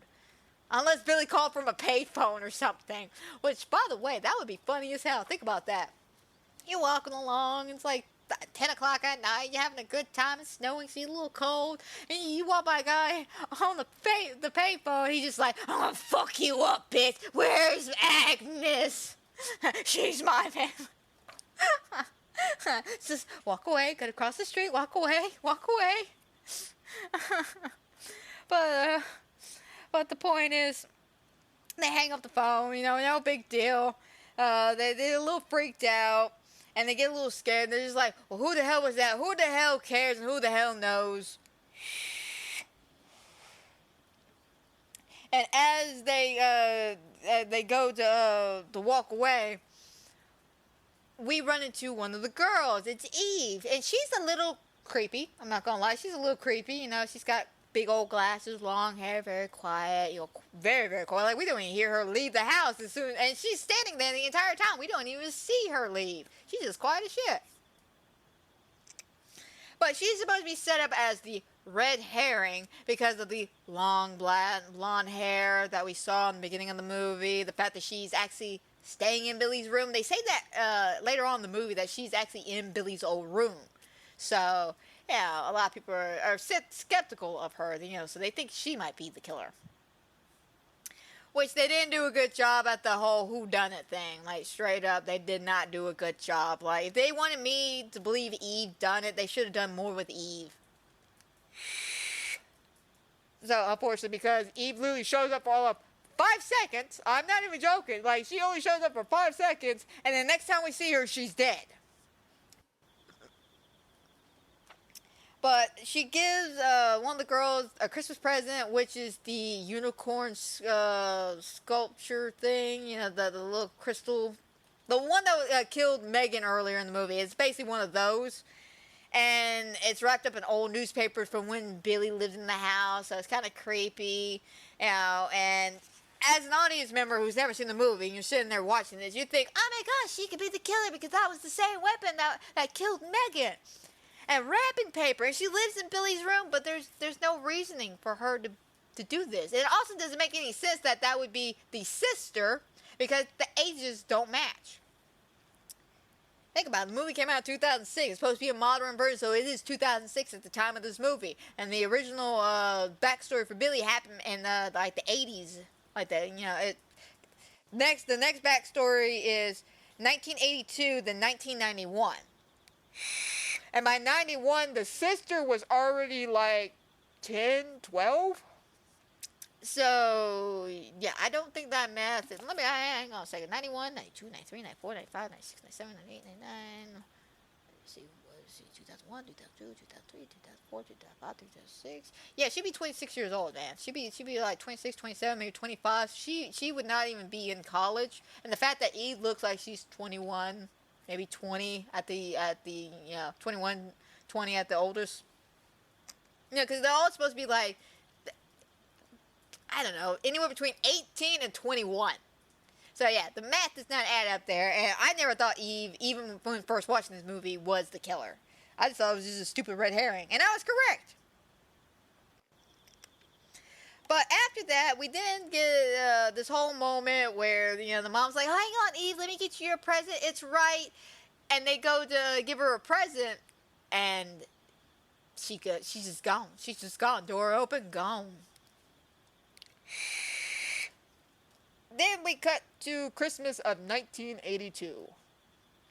And this is another part I do not like. I'm going to be straight up. I do not like this. I do not like this backstory. I do not like this situation.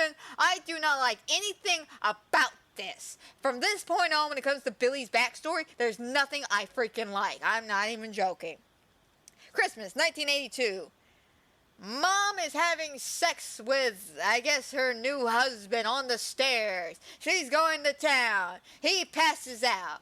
Mom's still wanting to get her nut off. Instead of helping herself, she goes upstairs to Billy, who's in the rocking chair in the attic, minding his own business. Now, he's been locked up there since, like, I don't know, 75, maybe, you know, a couple of years before that. Could be 78. I don't know. The point is, he's been locked up there for a minute. A good minute. He's a teenage boy. So Mom goes up there, boom, opens up the attic door, looks at her son, walks over to her son, stands right in front of him as he's in his little rocking chair, and just disrobes. And then gets on top of it. Now, this is all in shadow format, so we don't actually get to see the physical action, but we all know what happens here. She has sex with her son. With her son. She R-word her son. Granted, there's so much wrong with this scene. There's just so much wrong with this. First of all, I get you want to get your nut off, but why your son? Why out of all the people in the world you could choose from, even the toys of the world you could choose from, you choose your son. You picked your son. And then she winds up pregnant because we cut to 9 months later and she's got a beautiful incest baby girl in this little bassinet. And she's like, oh, my beautiful Agnes.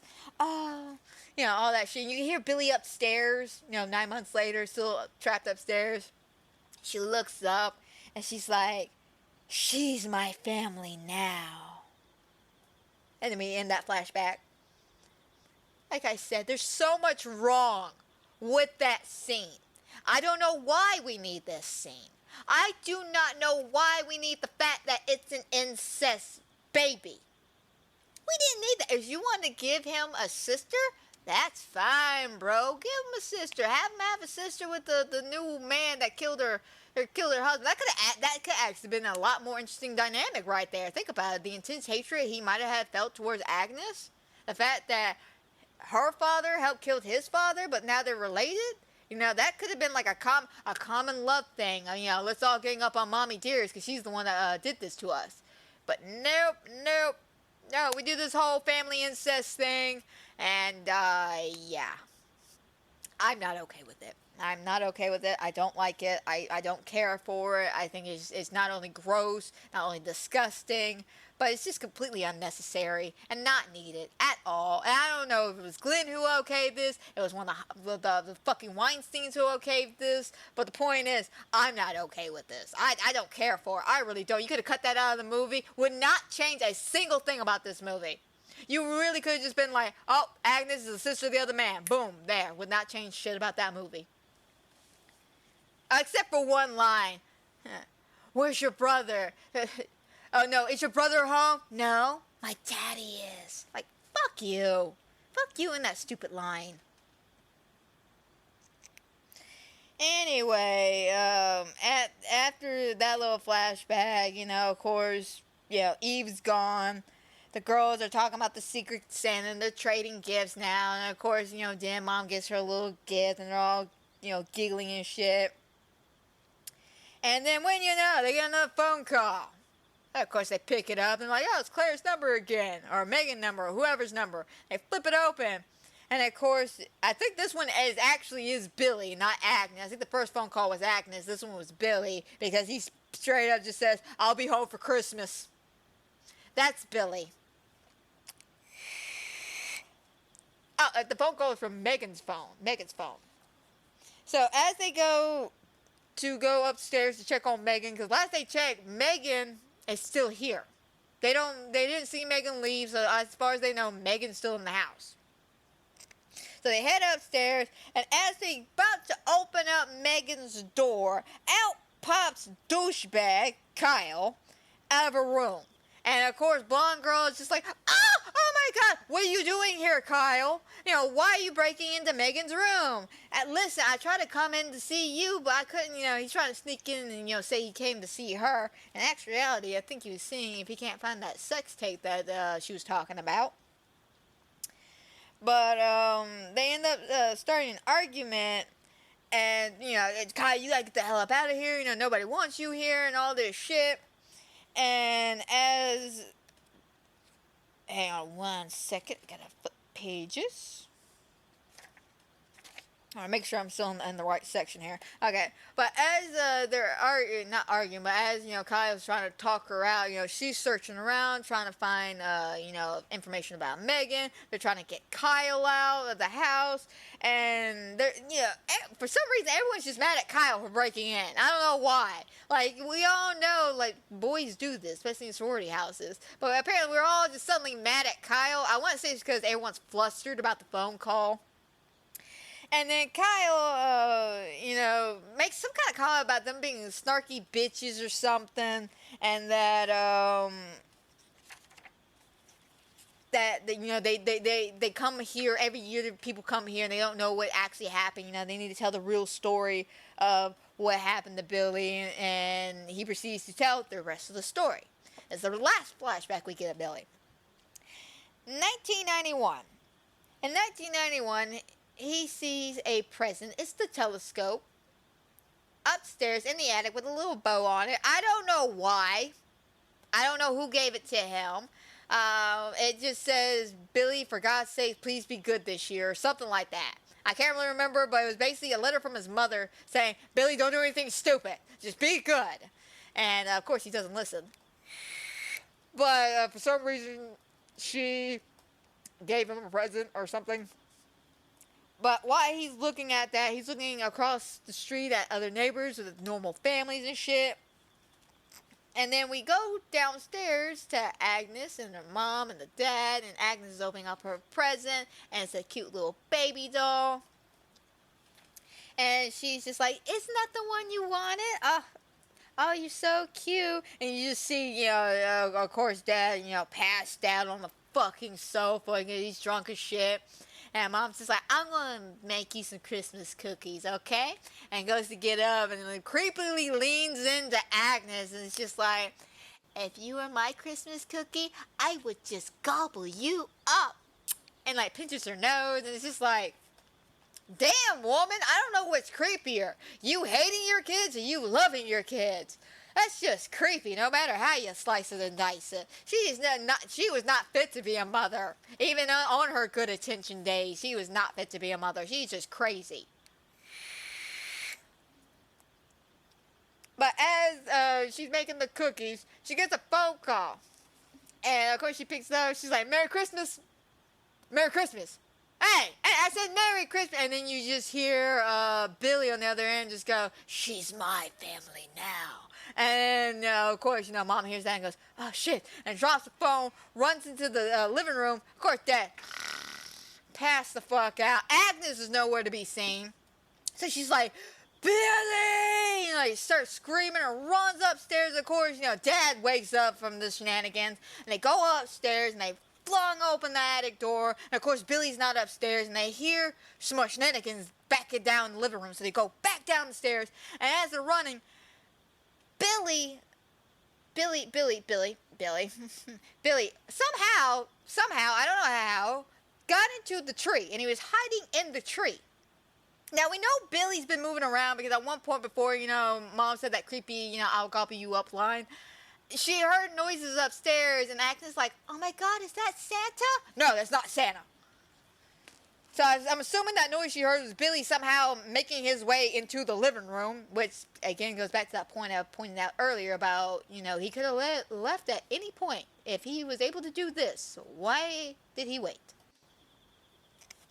Anyway, he gets down there, and he's hiding in the tree, though, and he scares the shit out of Agnes. So when they come around the corner, he's on top of her with the bag over her face, and they're like, oh my God, Billy, and he's already done, stabbed her in the eye, and has pulled her eye out, so she's, still got the black bag over the head, and she's covering her eyes, she's freaking out, and then the dad goes to fight Billy, and Billy grabs something. I can't remember what the hell he grabbed, but straight up just stabbed him in the face with it, and kills him instantly, and then takes some Christmas garland from the tree and some lights and wraps it around the mom's neck and proceeds to strangle her to death and then drag her body to the kitchen and then beat her with a rolling pin just repeatedly over and over, basically tenderizing that meat. Because once Billy gets done destroying his family, he makes himself a snack. And this snack, I'm gonna be honest, I kind of like this idea, and they made a mention about it in the beginning of the movie, about how, when they were giving him the food, they're like, it tastes like chicken, because it's chicken, because it's the closest we can get to how his mother used to taste like. And, you're left wondering, what the hell do you mean by that? This scene explains that. Basically, he made Christmas cookies out of her flesh, and cooked them, and then ate them with some milk. Now, I thought that was kind of interesting. Now, that I did like.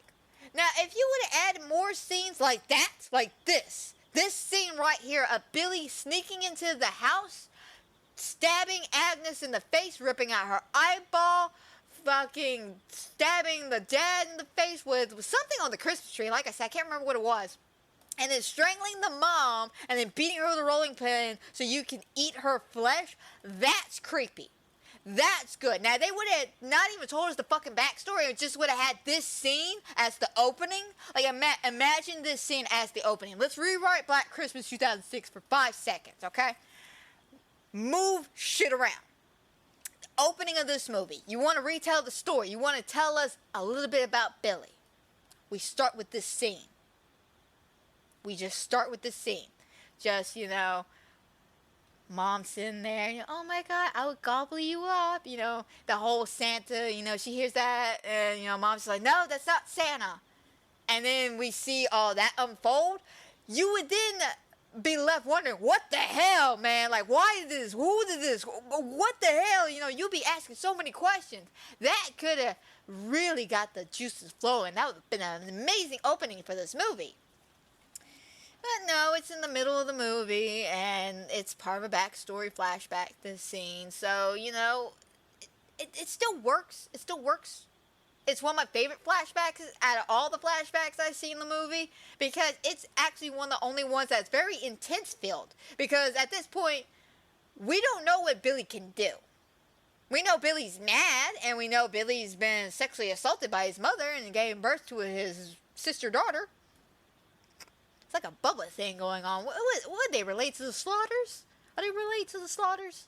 Is that a thing? Anyway, after he ends up, eating his mom, of course the police show up to arrest him. The sister's fine. Agnes, she's okay. She just lost an eye. And it ends with him being locked up in the mental institution, and the sister goes off to an orphanage. If only she would have stayed there. Straight up. Anyway, after that lovely little backstory with our favorite killer. Like I said, if this would have been the opening right here, this would have not only added a wonderful, like, just remake in general, just a beautiful opening. It would have been a beautiful opening. It would have made us start thinking about who Billy is. You probably could have, like, unfolded the story a little bit better if you want to tell a little bit of his backstory. But cut out the incest sister shit. Cut out the whole, you know, he was locked up inattentionally in the attic for so long and some bullshit. And just cut a lot of the, like, stupid shit out with, like, the liver disease and the yellow skin. This really could have been a good movie. That's the sad part. It looks good. There are elements here that would have been a great movie. But they just went a lazy way around it, like, straight up. So as the boyfriend is done telling the story, I can't remember if it's okay, it's later on. As they're, you know, arguing, so I'm trying to remember when the lights go out, 'cause at one point during an argument, the lights all turn out, and that's when shit hits the fan even harder. I'm trying to make sure I didn't overlook that. But after he tells the backstory and about where the sister went, where Billy went, we didn't hear somebody downstairs.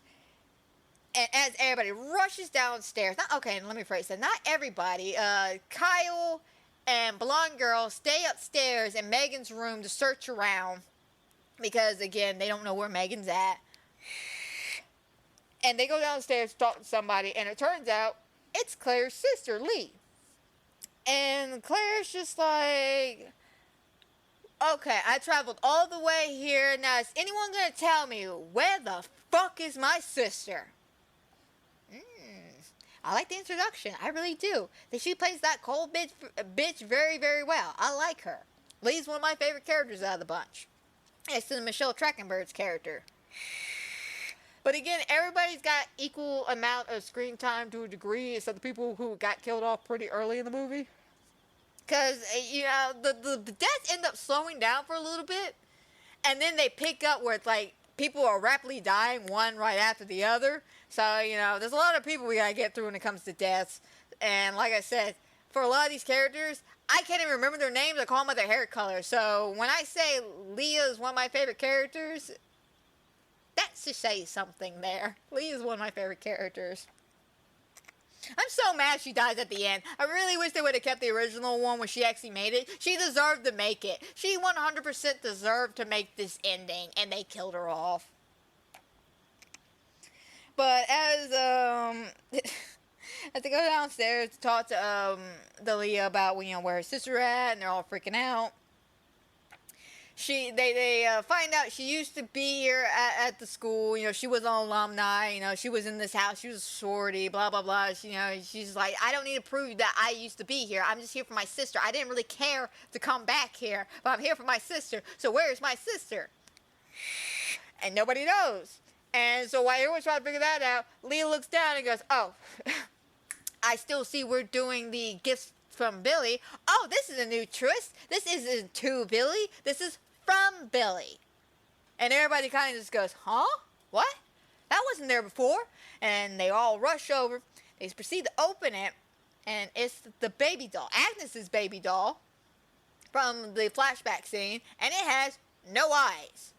No eyes at all. Which the doll lost his eyes in the flashback somehow because the mom ends up stepping on one of the eyes at one point when going downstairs to see where Agnes was. But, yeah, now we got the baby doll. And then, everyone's just like, what the hell? You hear Kyle and Blondie upstairs still arguing. And they're just like, well, Kyle, we don't know where she's at, and Kyle's just like, well, let's get out of the room, because he's trying to avoid her from seeing the computer. The computer's already in idle mode, because for some reason, Megan had the sex tape on the computer, and the entire time, Kyle could have just turned the computer off at any point when he broke in. I don't know why he left it running and then tried to hide it, but he was trying to hide it, and then it went to idle mode, so, no one was looking at it. Until, Drunky, Drunky, as this is building up, and Kyle and Blondie are trying to find Megan. They're talking to Leah about where her sister Claire is at. Drunky gets sick and proceeds to puke everywhere. And Michelle Trachtenberg is like, "Oh my God, I got her," and grabs her. And Final Destination girl, she stands up because she's trying to piece all this together. The present, the box, and all this. And she's just like, "Oh my God, my Christmas present that Eve gave me is wrapped up in newspaper from when Billy lived here. And Billy, she lives in Billy's room. I'm going to go up there and investigate." So she goes up there to investigate. And as she's up there, she finds the little secret hole that Billy had. And for some reason, Eve's got stuff in there. And as she's going through the box, she's looking around, she sees something. And as soon as she sees something, the lights go out. All the lights in the house go out, except for the flashing, blinking lights in the hallway, the cute Christmas lights that really saturate the house for the remaining of the movie. They're still kicked on. But as soon as that happens, the computer goes from idle mode and then reboots back on, and Blondie sees the sex tape and looks at Kyle, and Kyle's just like, "I can explain everything." What the story is with the sex tape is, apparently before him and Blondie got together, he dated Megan. And they had sex and he recorded it. And his roommate, best friend, ex-best friend, somebody, I can't remember who it was, but one of his friends, out of revenge and pettiness, uploaded it to the internet. And, yeah, he was trying to come and talk to Megan about that and explain the situation. And unfortunately, wound up in this bullshit. So as they're arguing, they tell him to get the fuck out of the house. He's not welcome here. Everyone kind of all the girls push him out. And Final Destination girl, she comes back and she's like, "Guys, you're not gonna believe what I found in there." And she opens up her hands and a flashlight clicks so we can see what's in her hand, and it's the doll's eyes from the doll. So, more red flags, like, "Oh my God, it's Eve. Eve is the killer," doing that bullshit. The newspaper, she lives in Billy's room, she's being creepy, she's been missing since the beginning of the movie. They're just trying to really hammer in the fact that this killer's totally Eve.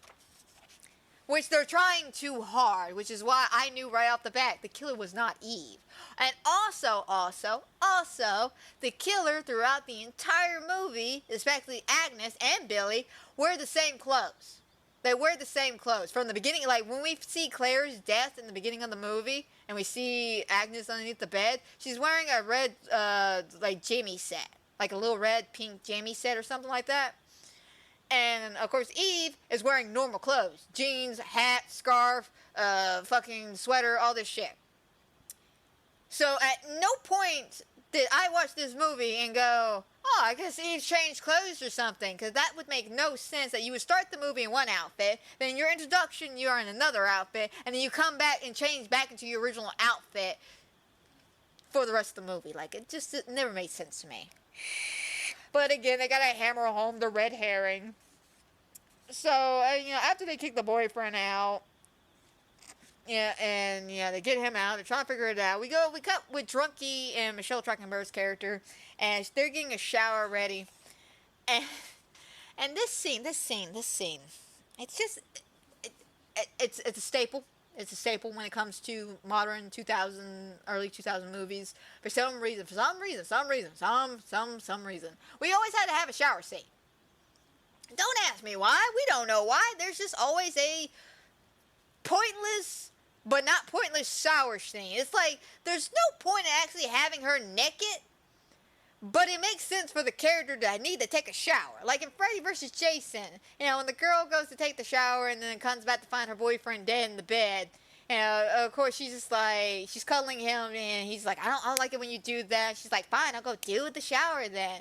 And, he makes the comment, "Good, your hair smells like menthols anyway." Now, that's not necessary shower scenes, but it's necessary for the character because she needed to get away from the boyfriend.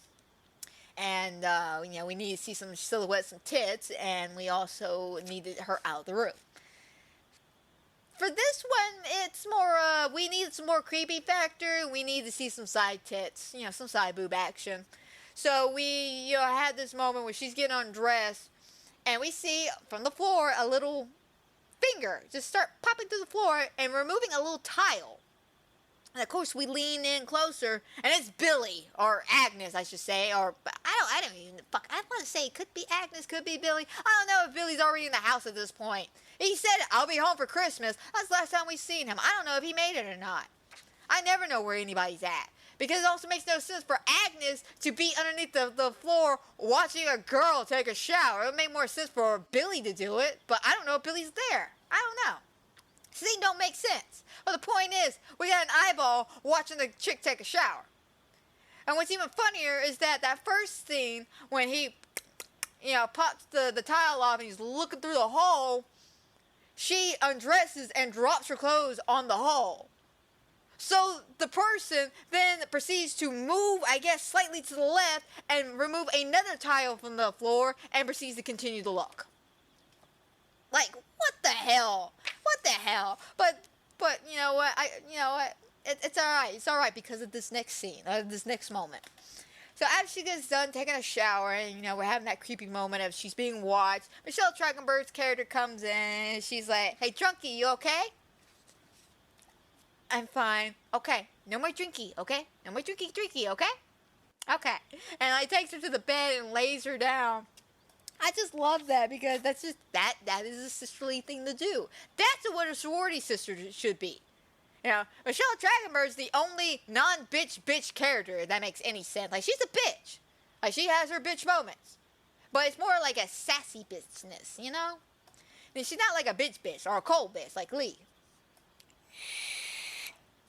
But she, brings her in, lays her down, puts her at the bed and all this shit. And, again, like I said, I just thought that was so funny. So, as they're, getting her to bed, we cut to Leah and another girl going, all the lights are out, we gotta find the fuse. So where's the fuse box at? "Oh, it's outside." "Well, I ain't going out there." "Well, I'm not doing it either. You know where it's at." So you get one of the other girls to go outside to check the fuse box. So as she goes outside to check the fuse box, we have Claire's sister Leah searching for Claire. She's like, "Claire, where are you?" Like, that's really going to do anything, as you're searching around the house. And, hang on a second. I'm sorry, I'm right back to you. "Are you okay, Drunkie? No more drinky, okay?" But after they get the girl outside to go look for the fuse box and shit, she goes, this poor girl, she has my luck when it comes to smoking cigarettes. She goes outside, and as she's outside, she goes to light the cigarette up. As soon as she lights the cigarette up, a perfect icicle drips down and puts the cigarette out for her. Like, "No smoking for you, bitch. No smoky for you." Which, you know what? I would be kind of mad in a horror movie if I was to smoke a cigarette and then a fucking drop of water put my cigarette out. Well, I've had that happen before. I was having a shit day at school. It's college, by the way. It's college. And I couldn't get my damn lighter to work. And I finally got to work, lit my cigarette up. And as soon as I did that, took 2 hits and it started fucking raining. Put my cigarette out for me. I was just like, you gotta be fucking kidding me. I was mad as shit. But this girl, she ain't like me. She gets a little annoyed, and then she drops in this hole that leads underneath the house. She hears something moving. She's like, okay. So she goes down around the house, goes to investigate, opens up the little cellar. And for some reason, she goes into the cellar underneath. And she starts looking around. And as soon as she does this, she sees, I'm assuming, the body or the skeleton remains of the dad or something. I don't know. She sees a body. And she goes to freak the fuck out. She starts screaming. As soon as she starts trying to crawl out from underneath the house, she is dragged back in. Door is slammed shut. And she proceeds to kind of be screaming on the ground. She's trying to crawl away. And then Agnes grabs a gardening tool and basically hits her in the back of the head with it and kills her instantly like that. Now, this death, is well built up, and, it's alright. It's alright, That's all I gotta say about it. It's alright. You know, it's different. You know, it's definitely different. You know, she didn't use a plastic bag. You know, she used a thing. You know, a gardening tool. But it still kind of sucks because it was one hit. It was just one, and then dead. Like, there was no intense fighting for it. The girl didn't even put that much of a fight up. Like, it was like she got a drug underneath there and then standing on the ground going, no, please don't kill me. Oh my God, don't do it. Like, bitch, fight back. Please, I get you're underneath the house, but still kick the bitch in the face or something. Jesus.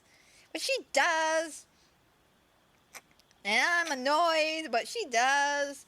And after she gets killed and shit, Claire's sister hears the fucking Sugar Plum Fairy song again playing upstairs from the attic. And they're looking around, and Blondie is standing next to her, and she gets a phone call from Billy again. And it's Billy screaming into the phone, or Agnes, or whoever screaming into the phone, you know, kind of replaying what we just saw, you know, the girl screaming and shit. And they drop the phone. And they panic. They fucking panic. They just like, because they know it was the girl who, because when they picked up the phone, of course, everybody's got caller ID. Everybody's got caller ID. So they know off the bat that the girl who just died was the one calling them. So they know she's outside. So they run outside. And they try to get underneath the house, but because she's dead and her body slumped over in front of the door, they can't get it open, but they see the blood just pooling underneath it, and they start freaking the fuck out.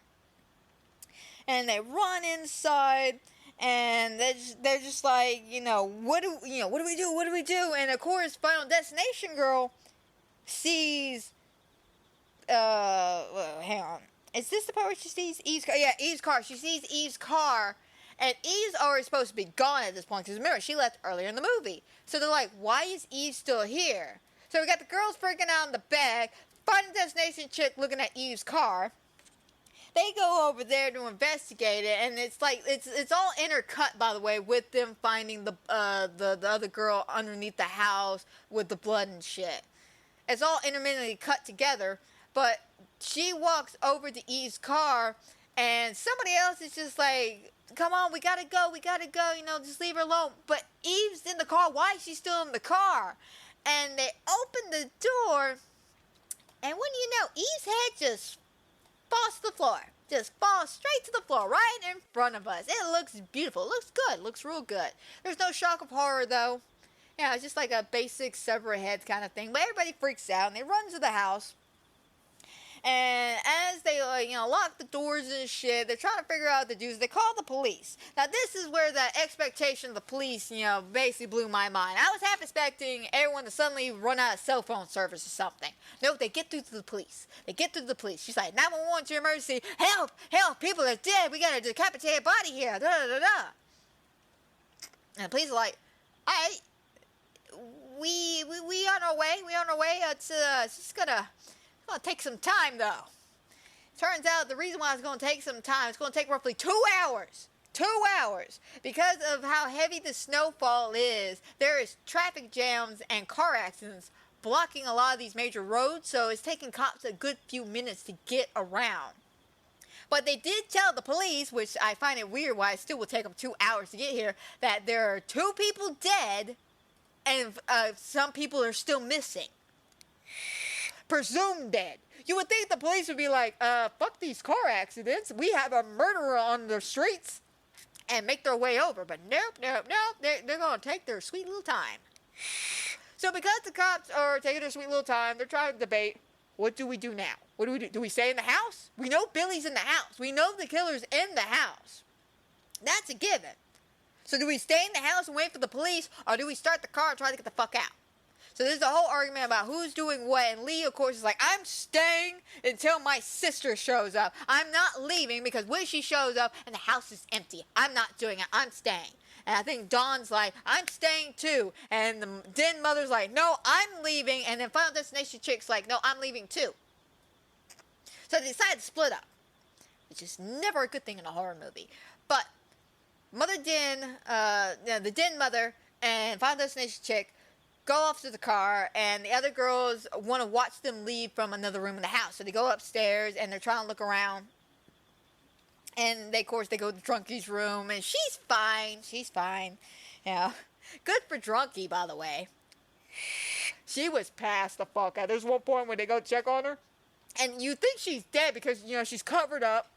And you're like, oh my gosh, she's dead. Billy killed her. And they remove the cover. She's just, yeah, got drool down the side of her face. There's drool marks on the pillow. She's passed out good. She's feeling great about life. But they decided to split up, though, and go upstairs as the other two go to the car. And after, now here's something real quick. So, we know they go to the car. They get into the car. They crank the car up. It actually starts. I'm just like, yes, this is definitely a weird horror movie. You know, cell phones are working, police are on the way, and the car's starting. Hot damn, where are we going wrong here? This is where we're going wrong here. So, the windshield is covered with ice. So Dead Mud grabs a little thing, hands it to the Final Destination girl, and she's just like, what is that? Go outside and scrape the ice. I don't know what to do with that. Fine, I'll do it. She opens up the door, and as she's cleaning the ice off her window, she's like, fucking bitches, they're rich, spoiled brats. Like, fuck these girls. Now, she's fed up at this point. Don't blame her, though. She had the right idea to leave and not be in a house with a fucking killer. But here's the downfall. They didn't take the advice of urban legends and check the back seat. I don't know how, I don't know when, I don't know why, but Billy, for some strange ass reason, I know this is Billy because when we look at the fucking eyeball, it's yellow. Billy's in the car.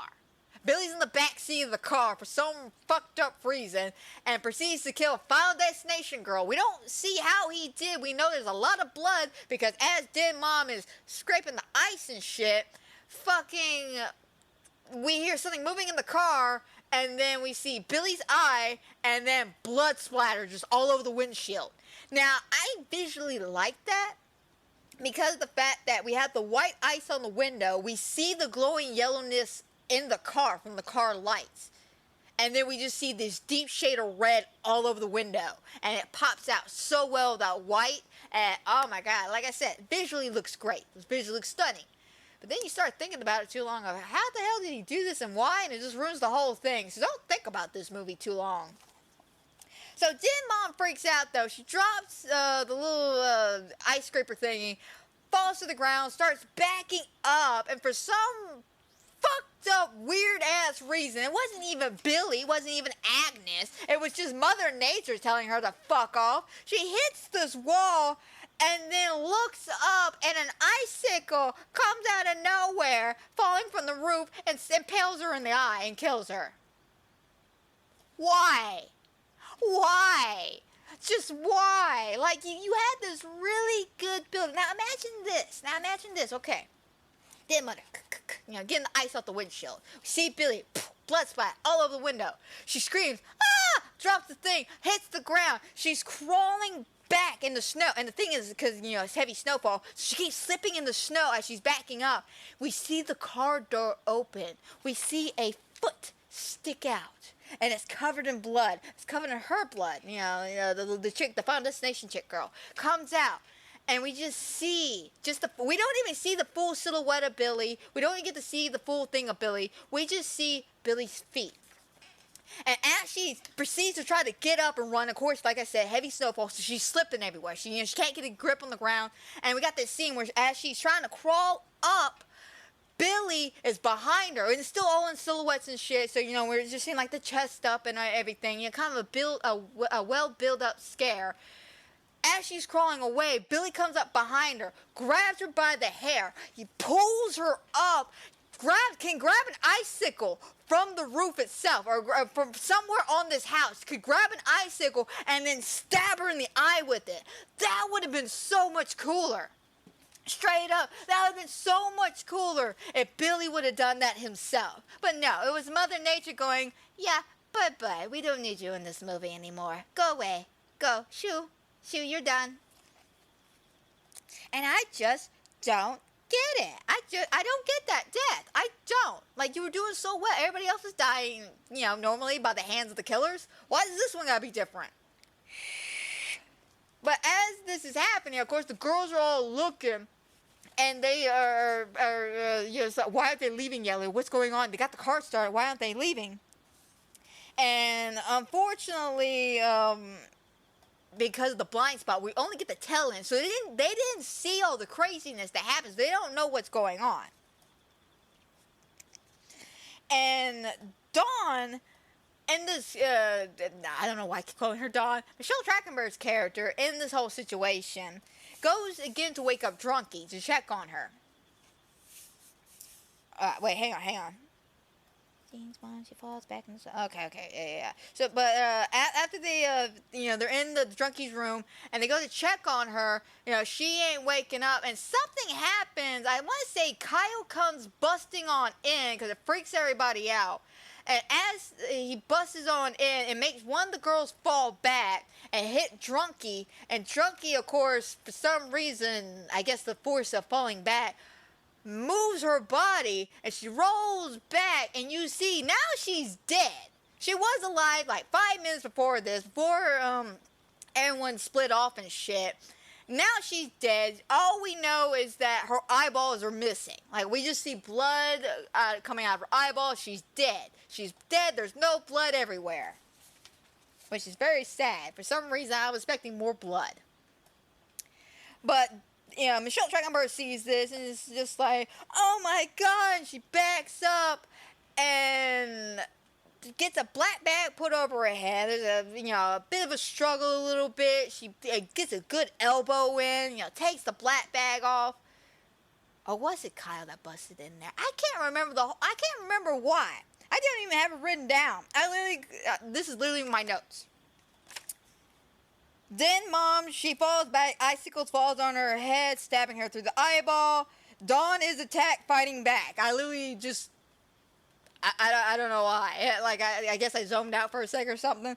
But for some reason, we end up seeing some shit. Oh, I could be confusing it for a scene that happens later on. The point is, Dawn, Michelle Trachtenberg's character, is alone after Den Mother is killed by the fucking icicle. She gets attacked. There's a bit of a struggle. She elbows Agnes in the fucking stomach, takes the black bag off, and instead of running down the stairs, she goes to a bedroom and proceeds to try to open up the window for some fucked up reason, instead of, jumping off the railing and, trying to get downstairs or something. No, she's trying to open up a window. And Agnes comes in, grabs an ice skate from the wall, and then throws it at Michelle Trachtenberg's character and nails her in the fucking head with it. Now, I'm gonna be honest. I liked this death. I liked her death. Not only was it creative with an ice skate, it was actually gruesome. Very, very gruesome. We saw a lot. We actually saw her skull kind of in half when it hit her in the back of the head. We see a little bit of blood just, splat back. We see shit. That's why I like her death. Her death is actually pretty cool. It's one of my favorite deaths in this whole movie. But after she gets killed, okay, here it is. Here, Drunky. This is why I want to skip over, because this was another scene I didn't.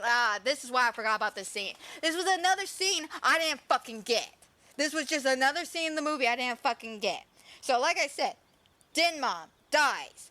Dawn, Michelle Trachtenberg's character, is attacked and is killed by the ice skate. We then cut to Drunky, who's still alive at this point. So I do apologize, guys. I was wrong. She's not dead yet. She's about to be, though. And I don't know why this is a scene in this movie. I don't. Why Drunky is passed the fuck out in her bed. Billy and Agnes, for some fucked up reason. I don't know why. We don't know why. Even Eric didn't understand this scene. Why? But for some fucked up reason, Agnes and Billy are molesting her. They're touching all over her. They're playing with her. I don't know why. They're just doing weird, creepy things, and they're touching all over her while she's asleep. And as, she's being fondled, she slowly wakes up, and she's just like, huh?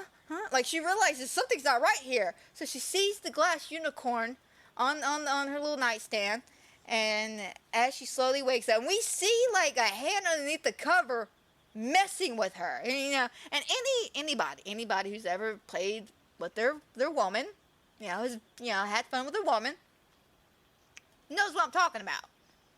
So the hands are doing magical things down there, and she's, you know, she's freaking out. So she then quickly, within like one clean movement, I'm not even gonna lie, one clean movement, wakes up, grabs the unicorn statue, rolls over, and stabs nothing. Somehow, magically, Billy and or Agnes had magical teleporting powers and just disappeared. I don't know if he like quickly slithered his hand away or what the hell happened, but boom, gone. And as soon as she looks up and realizes, you know, oh, nobody's here, Agnes then, for some fucked up reason, gets on top of her and proceeds to fight with her, grabs the unicorn statue, and then stabs her with it. There's too much unicorn statue deaths going on. I'm not even gonna lie. Like, it was cool that first time, you know, back in the original movie, because of how well built up it was. The fact that we knew that the woman in the original one had the unicorn statue because she collected a lot of glass figurines. You see that all over her room. It made sense for her to have these glass figurines and to die by this unicorn glass figurine. Because Billy is a killer of, what's that word? Opportunist. Where he didn't plan to bring a knife, he just happened to grab a knife from the kitchen. It's one of those situations. He didn't bring a weapon to kill her, he just grabbed one and then proceeded to kill her. But for some strange reason, she now has the glass unicorn just sitting on her shelf, and she grabs it, stabs it, and then when nobody's there, Agnes steals it from her and then stabs her with it. I don't know why. But yeah, that's why I forgot about this section and why I kept trying to say she kept dying. Because I, yet again, just don't like this scene. I don't see the point in this scene. I don't care for this scene. It doesn't make any sense logically. It doesn't make any sense physically. Like, why would Billy even do this now? Like, we had the one shower scene. Sure. But again, was that Billy or was that Agnes? They never explained that. And then with this one, you see both of them. You see both of them. So why are they both in there fucking with her? It makes no sense. It irks the hell out of me. So after that scene, everybody then proceeds to come into Drunky's room to check on her. And I think this is where Kyle comes in. Yeah, this is where Kyle comes in at. Scares the shit out, I think, of Leah. She falls, knocks over Drunky's body. She rolls over. Her eyeballs are fucking gone. Everybody freaks out and screams. Blondie, of course, you know, everybody's freaking out. Let's see. But poor Kyle. He gets his ass kicked a little bit when he came into the room and scared the shit out of everybody. Bonnie knows it isn't Kyle as the killer. Because remember in the original movie, you know, we suspect that the boyfriend is the killer. We think the boyfriend is Billy. And, you know, we don't realize that Billy's actually Billy. You know, he's actually the person from the stories and shit. We think in the original movie to the end of the movie that it could have been the boyfriend trying to kill her for trying to have get rid of the baby. But yeah, straight off the bat, they're like, I know it's not Kyle. How do you know it's not Kyle? And then they call Claire's cell phone. And they hear it upstairs. Because she already did this earlier in the movie, I want to say. She calls the cell phone, she hears it upstairs. This is one of those arguments they were having, Kyle and her, before the lights went out. But as they hear the Sugar Plum Fairy song upstairs, they travel all the way upstairs, through the attic, take a look around, you know, just, ooh, what's going on up here? And they see Claire's body. They start walking over to him. Leah's just like, Claire? Claire? Oh my God, Claire? And then that's when Agnes appears. And she attacks Kyle, puts a black bag over his head. They have a couple of fights, you know, a few tussles here and there. Oh, excuse me, I'm burping like a motherfucker. But they, for some reason, proceed to fight. She then just pokes Kyle's eye out, rips it out while he's alive, and then eats his eye for some reason and says, he's my family now. And for some reason, the girls are freaking out, and magically, now, the floor of this attic is suddenly so weak that, who is it that falls through? It's not Leah, but it's Blondie, I want to say.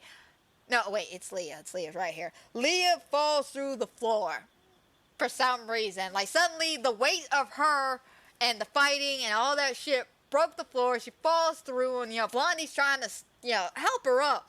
And as this is happening, Agnes is walking around and is turning on some candles by lighting them up. And as she's lighting it up, we see everybody's bodies.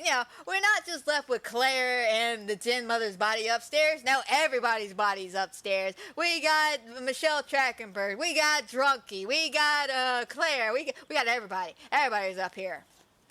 For some reason. I don't know why, but for some reason, everybody's upstairs.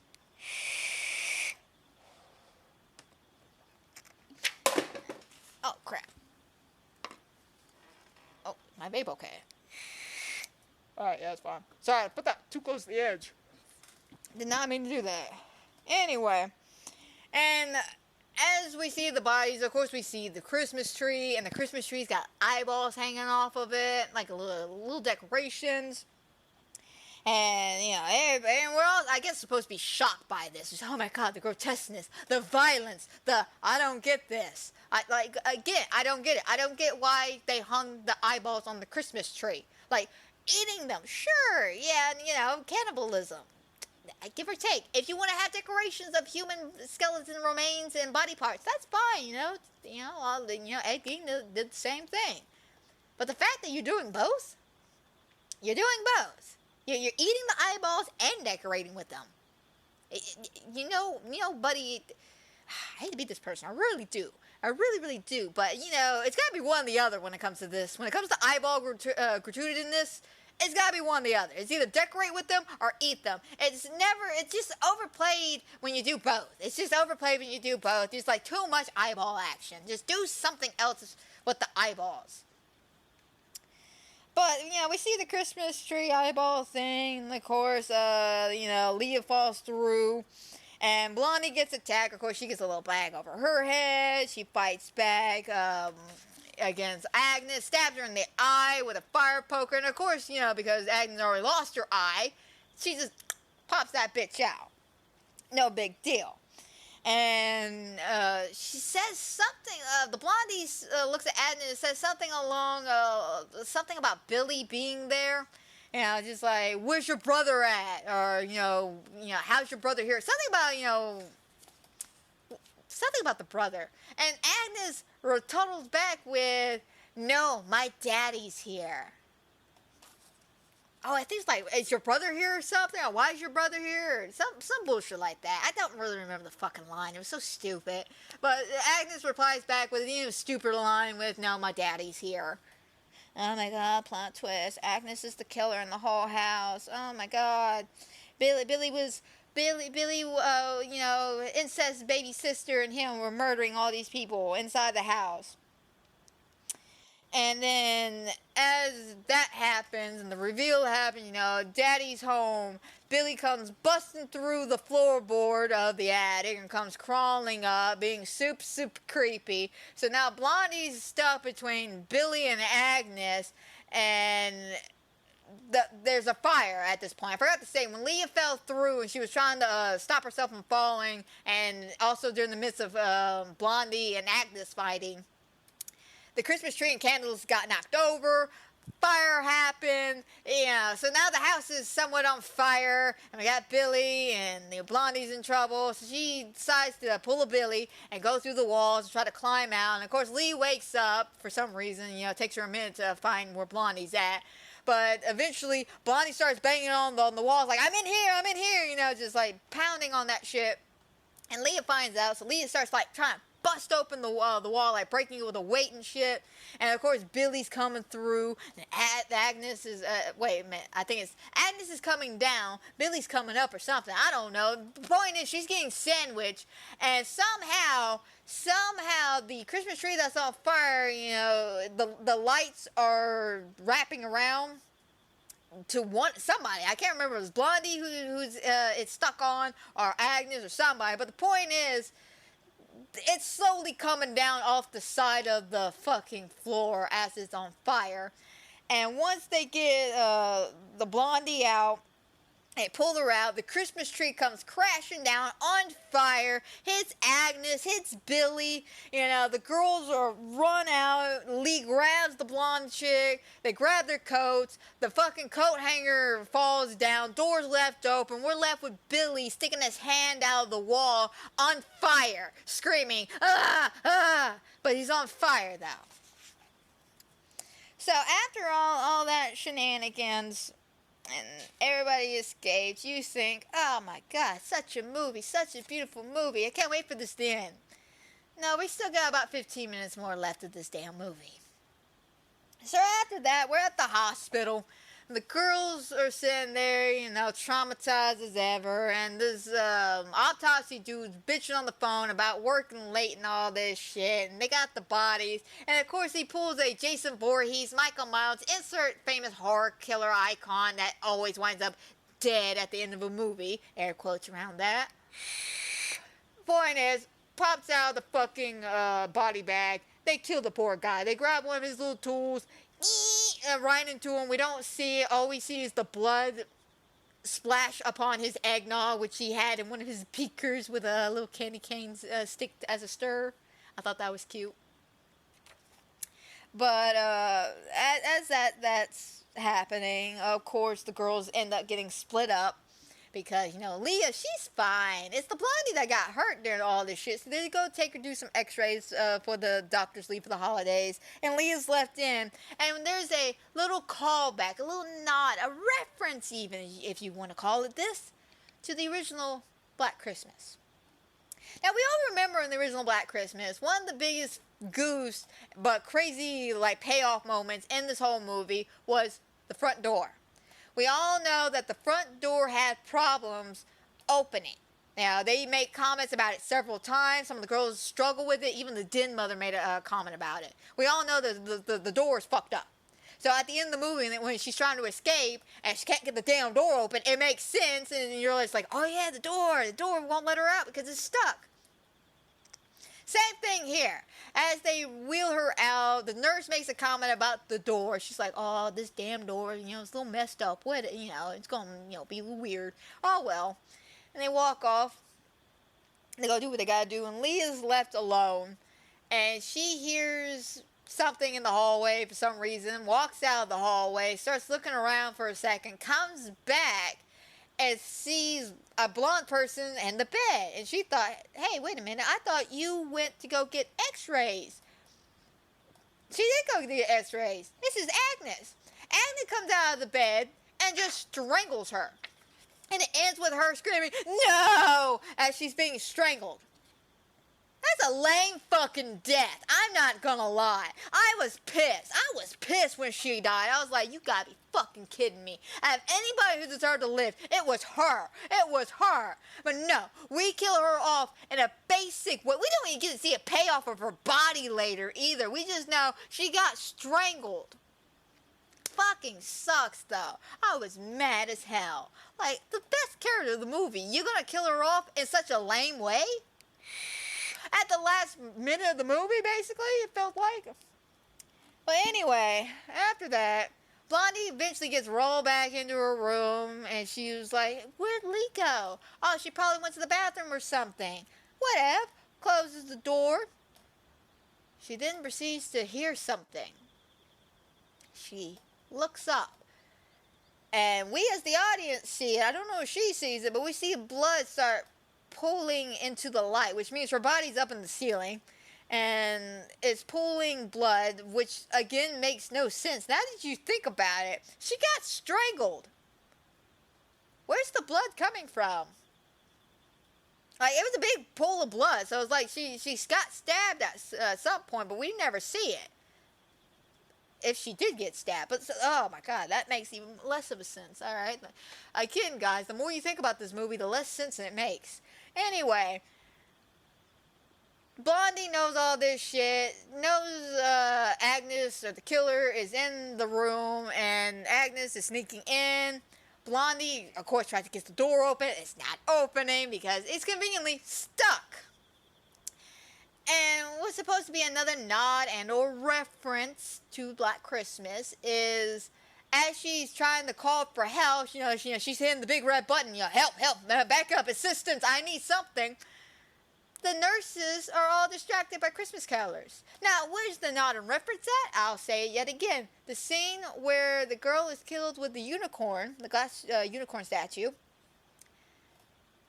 We, as the audience, see it, but everybody else is distracted because they're too busy at the front door watching the Christmas carolers sing outside. So while she's outside watching the kids sing, the other girl is upstairs getting stabbed. Barb's been getting stabbed to death. I think it was Barb. She's getting stabbed to death, though. And this one, it's more of a, oh my god, it's a nod and a reference here. And I don't really like it. I get the nod and reference, but I feel like it was shoehorned in for no reason except we needed a reason to keep them distracted. Because, again, none of this makes sense. Let me continue on with this scene. So, she proceeds to turn on this machine. And it's one of those cardiac arrest machines, the whole clear, that machine. She cranks that bitch up to like a 10,000. Oh, hang on a second. I forgot to make a mention of this. So, before she leaves the room, right? After she like I said, everybody's distracted. But this is a hospital, right? This is a hospital, so it's full of patients and other doctors. Not everybody's distracted by this fucking Christmas carolers. So, she cranks up this machine, right? Or let me rephrase this. She tries to get out the door. She can't get out the door, so she grabs the IV pole, breaks this window. She breaks this window. Fucking, clears it out, sticks her hand out, opens the door, and it proceeds to run out through this hallway. Now, here's the kicker. Guys. I noticed this, and even Eric noticed this while watching this movie. You pay attention to the background? There's multiple nurses and or doctors just standing around. There is literally one guy in the back when she comes out of the room initially and is running and being chased. There's a guy fucking with towels. And he didn't call anybody. He just saw a patient running and screaming out this room and just goes, huh, that's odd. All right, back to folding towels. Like, what kind of hospital is this? This reminds me of that hospital from Halloween Ends. The whole Evil Dies Tonight. No, that's not Halloween Ends. It's Halloween Kills. It's a hospital there. Everybody's just crazy. Everybody's crazy, not paying attention to what's going on. But the point is, nobody sees this girl, and yet everybody sees this girl, and no one gives a shit to help this girl out, but she proceeds to run to another room, finds this cardiac, clear machine, cranks that bitch up. I was half expecting her to, put it together. She was trying to get it to warm up. She's like, come on. Clear. And then takes it to her fucking head and basically fries her brain. Now, hopefully, if I'm correct about this, she's dead. She is dead. If not, she is brain dead. The point is, she's fried. She is fried like there's no tomorrow. So as she is frying, Blondie proceeds to continue to escape and run down this hallway, and she runs into Billy. Now, hang on a second. I might be wrong. I think it was the cardiac machine first, and then she breaks out the room, and then she runs into Billy. Instead of breaking out the room, going to the cardiac machine. I don't know. The point is, the ending of this movie was not happening fast enough. That's why my notes are all over the place, because the ending was not happening fast enough. Like I said, it's a stupid fun movie, but the ending was not happening fast enough for me. But the point is, Nobody helps this poor girl in the hospital. She's running around. Several doctors / nurses see this woman in the background and do nothing. And she's obviously in distress. But she winds up fighting Billy. And funny enough, she runs into a nurse, right? She runs into a nurse, knocks her over, drops something, I guess like a scalpel or something. Because Billy comes in, knocks the girl down again, grabs the scalpel, and proceeds to try to fight the blonde chick outside in the hallway. And as they're fighting, they get out into the stairwell where there's a Christmas tree at the bottom. And as they're fighting, she pushes him off the railing, and he proceeds to fall dramatically and land on the tree, impaling his ass and dying. Now, I'm going to be honest about this. I like this scene visually. Visually, this moment is beautiful because, you know, body hits the ground. The Christmas tree is on, so there's lights going on. And as she's looking over, you know, the lights are blinking, so we get red lights, green lights, red lights, green lights. But we also see the silhouette of dead Billy as she's looking over, and you hear a woman screaming. And then the Sugar Plum Fairy song starts playing. Now, that would have been a perfect song to end on in that moment, you know, especially with the music box. But the fact that there was the music box playing it, her phone playing it, then it was played here, and I think it was played another time earlier in the movie. Point is, it got overplayed. But it ends with her looking over at Billy as the song is playing, and basically she's the sole survivor, and more people have died in this fucking hospital. Just bad writing. And that's what even Eric said. At the end of the movie, he was just like, yeah, that was bad writing. That was bad writing all over. So I don't know if it's partially to blame Glenn for this, or to blame the Weinsteins for this. I don't know who to blame. I really don't. Because like I said, I see where Glenn really wanted the ending, especially his original ending that he wanted with the whole mysterious phone call, you know, living off with that empty feeling. You know, I see a lot of the nods and the reference he wanted to do. I see what he had in mind. I just think it was poorly executed, and then the Weinsteins having their hands in it just did not help. The advertisement for this movie was shit. It was a bunch of lies, and it was not the movie we were expecting. And like I said, I don't know who this movie's for. As a casual horror movie goer, it doesn't really hit your fancy all that well. As a gore hound and a blood lover, you know, who wants to see the kills, I mean, it's alright. Like, there are better movies you can sit down and watch, you know, better horror Christmas movies you can sit down that are more grotesque and violent. And then, you got the remake point of view. Well, it's a shitty fucking remake. If you were to literally compare it, it's like comparing apples to oranges here. It's just a shitty fucking remake. And then you have, you know, just the people who just want a random movie to turn off. That's the movie for them. This is the movie for them. The movie to put on the background. The movie to throw in because you're drunk. The movie you put on because you're bored. This is the movie. Everybody else, you know, it's not a movie for us. Like, it's not a movie for a horror fan. It's not a movie for a horror fan of remakes, and it's definitely not a movie for fans of the original Black Christmas. It's made literally to be mind-numbing television to a degree. Because it's just classic, basic writing. You know, like I said, the writing's not that good. The acting's alright. You know, everyone still plays a bitch. But, you know, some more bitchy than others. And I like that. A lot of characters are forgettable. I can't really remember a lot of their names. Like I said, I call them all by hairstyles or from what other movies I know them from, such as Final Destination Girl. And then Blondie, and then we got Kyle, you know, Den Mother. You know, that's a cue for bad writing. When I had to sit there and go, is that her name? Is that really her name? Like, halfway through this movie, I figured out what every girl's name was. And I still couldn't remember it. And like I said, I've seen this movie like 8-9 times. So, you know, is it a bad movie? No, per se. no, per se. It's not a good movie. It's not a good movie at all, you know. It's alright. It's just, it's meh. It's a meh movie. It's a meh. But as a remake, it's a shit movie. It's garbage. And that's simple as that. Like, I was hoping with the 2019 remake of Black Christmas, maybe, just maybe, they would do a bit more towards the original Black Christmas. But I guess as long as the movie is set in Christmas, it's in a sorority house, and there's a bunch of girls getting random fucking phone calls, I guess that means it must be Black Christmas. Which, again, they missed the whole point of Black Christmas.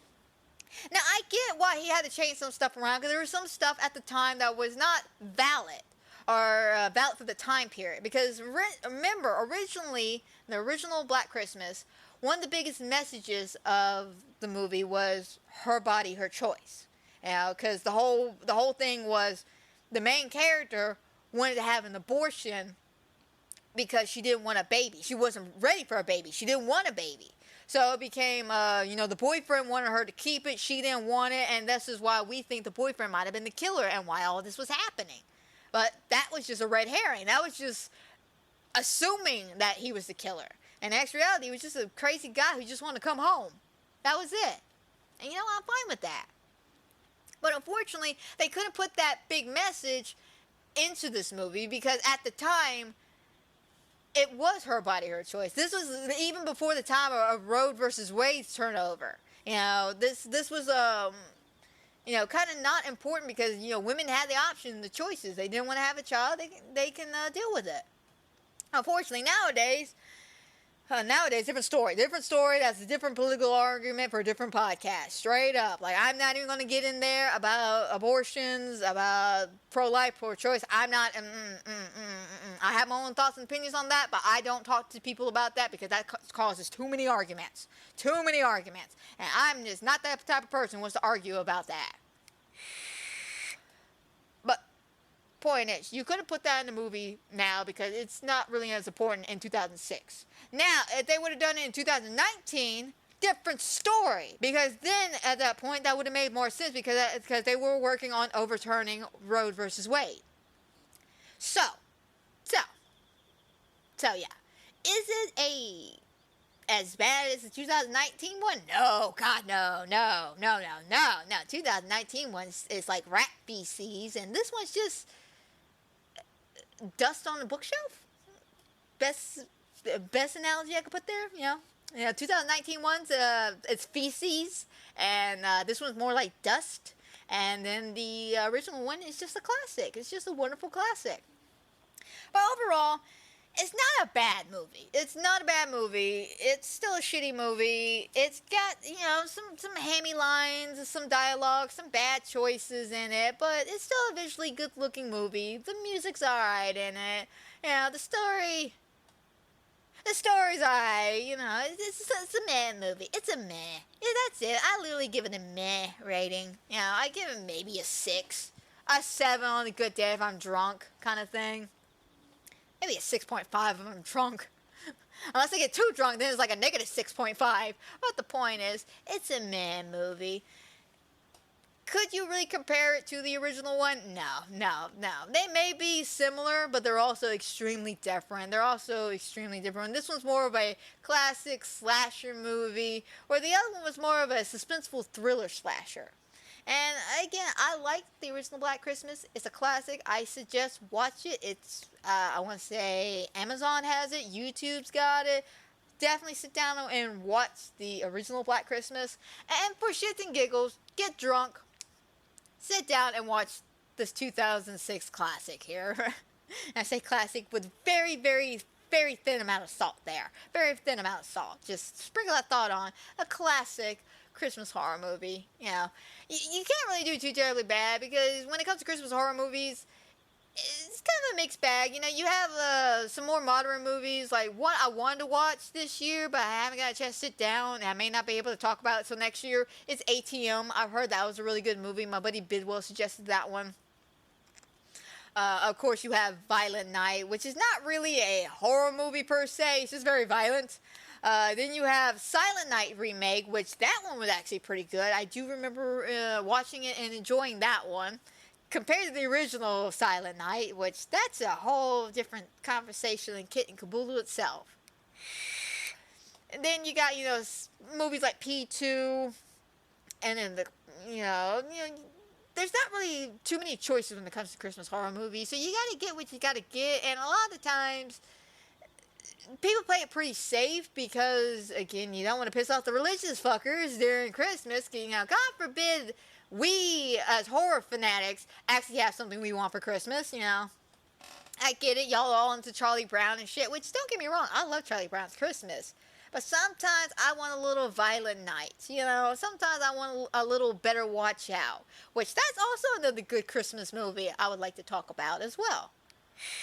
Well, unfortunately, I don't think I have time this year to talk about it, because, again, Disney Dreamlight Valley really put me behind. I'm not even going to lie. Disney Dreamlight Valley really put me behind with this big update, and then, of course, Texas Chainsaw Massacre had its big update, so I was, behind in movies.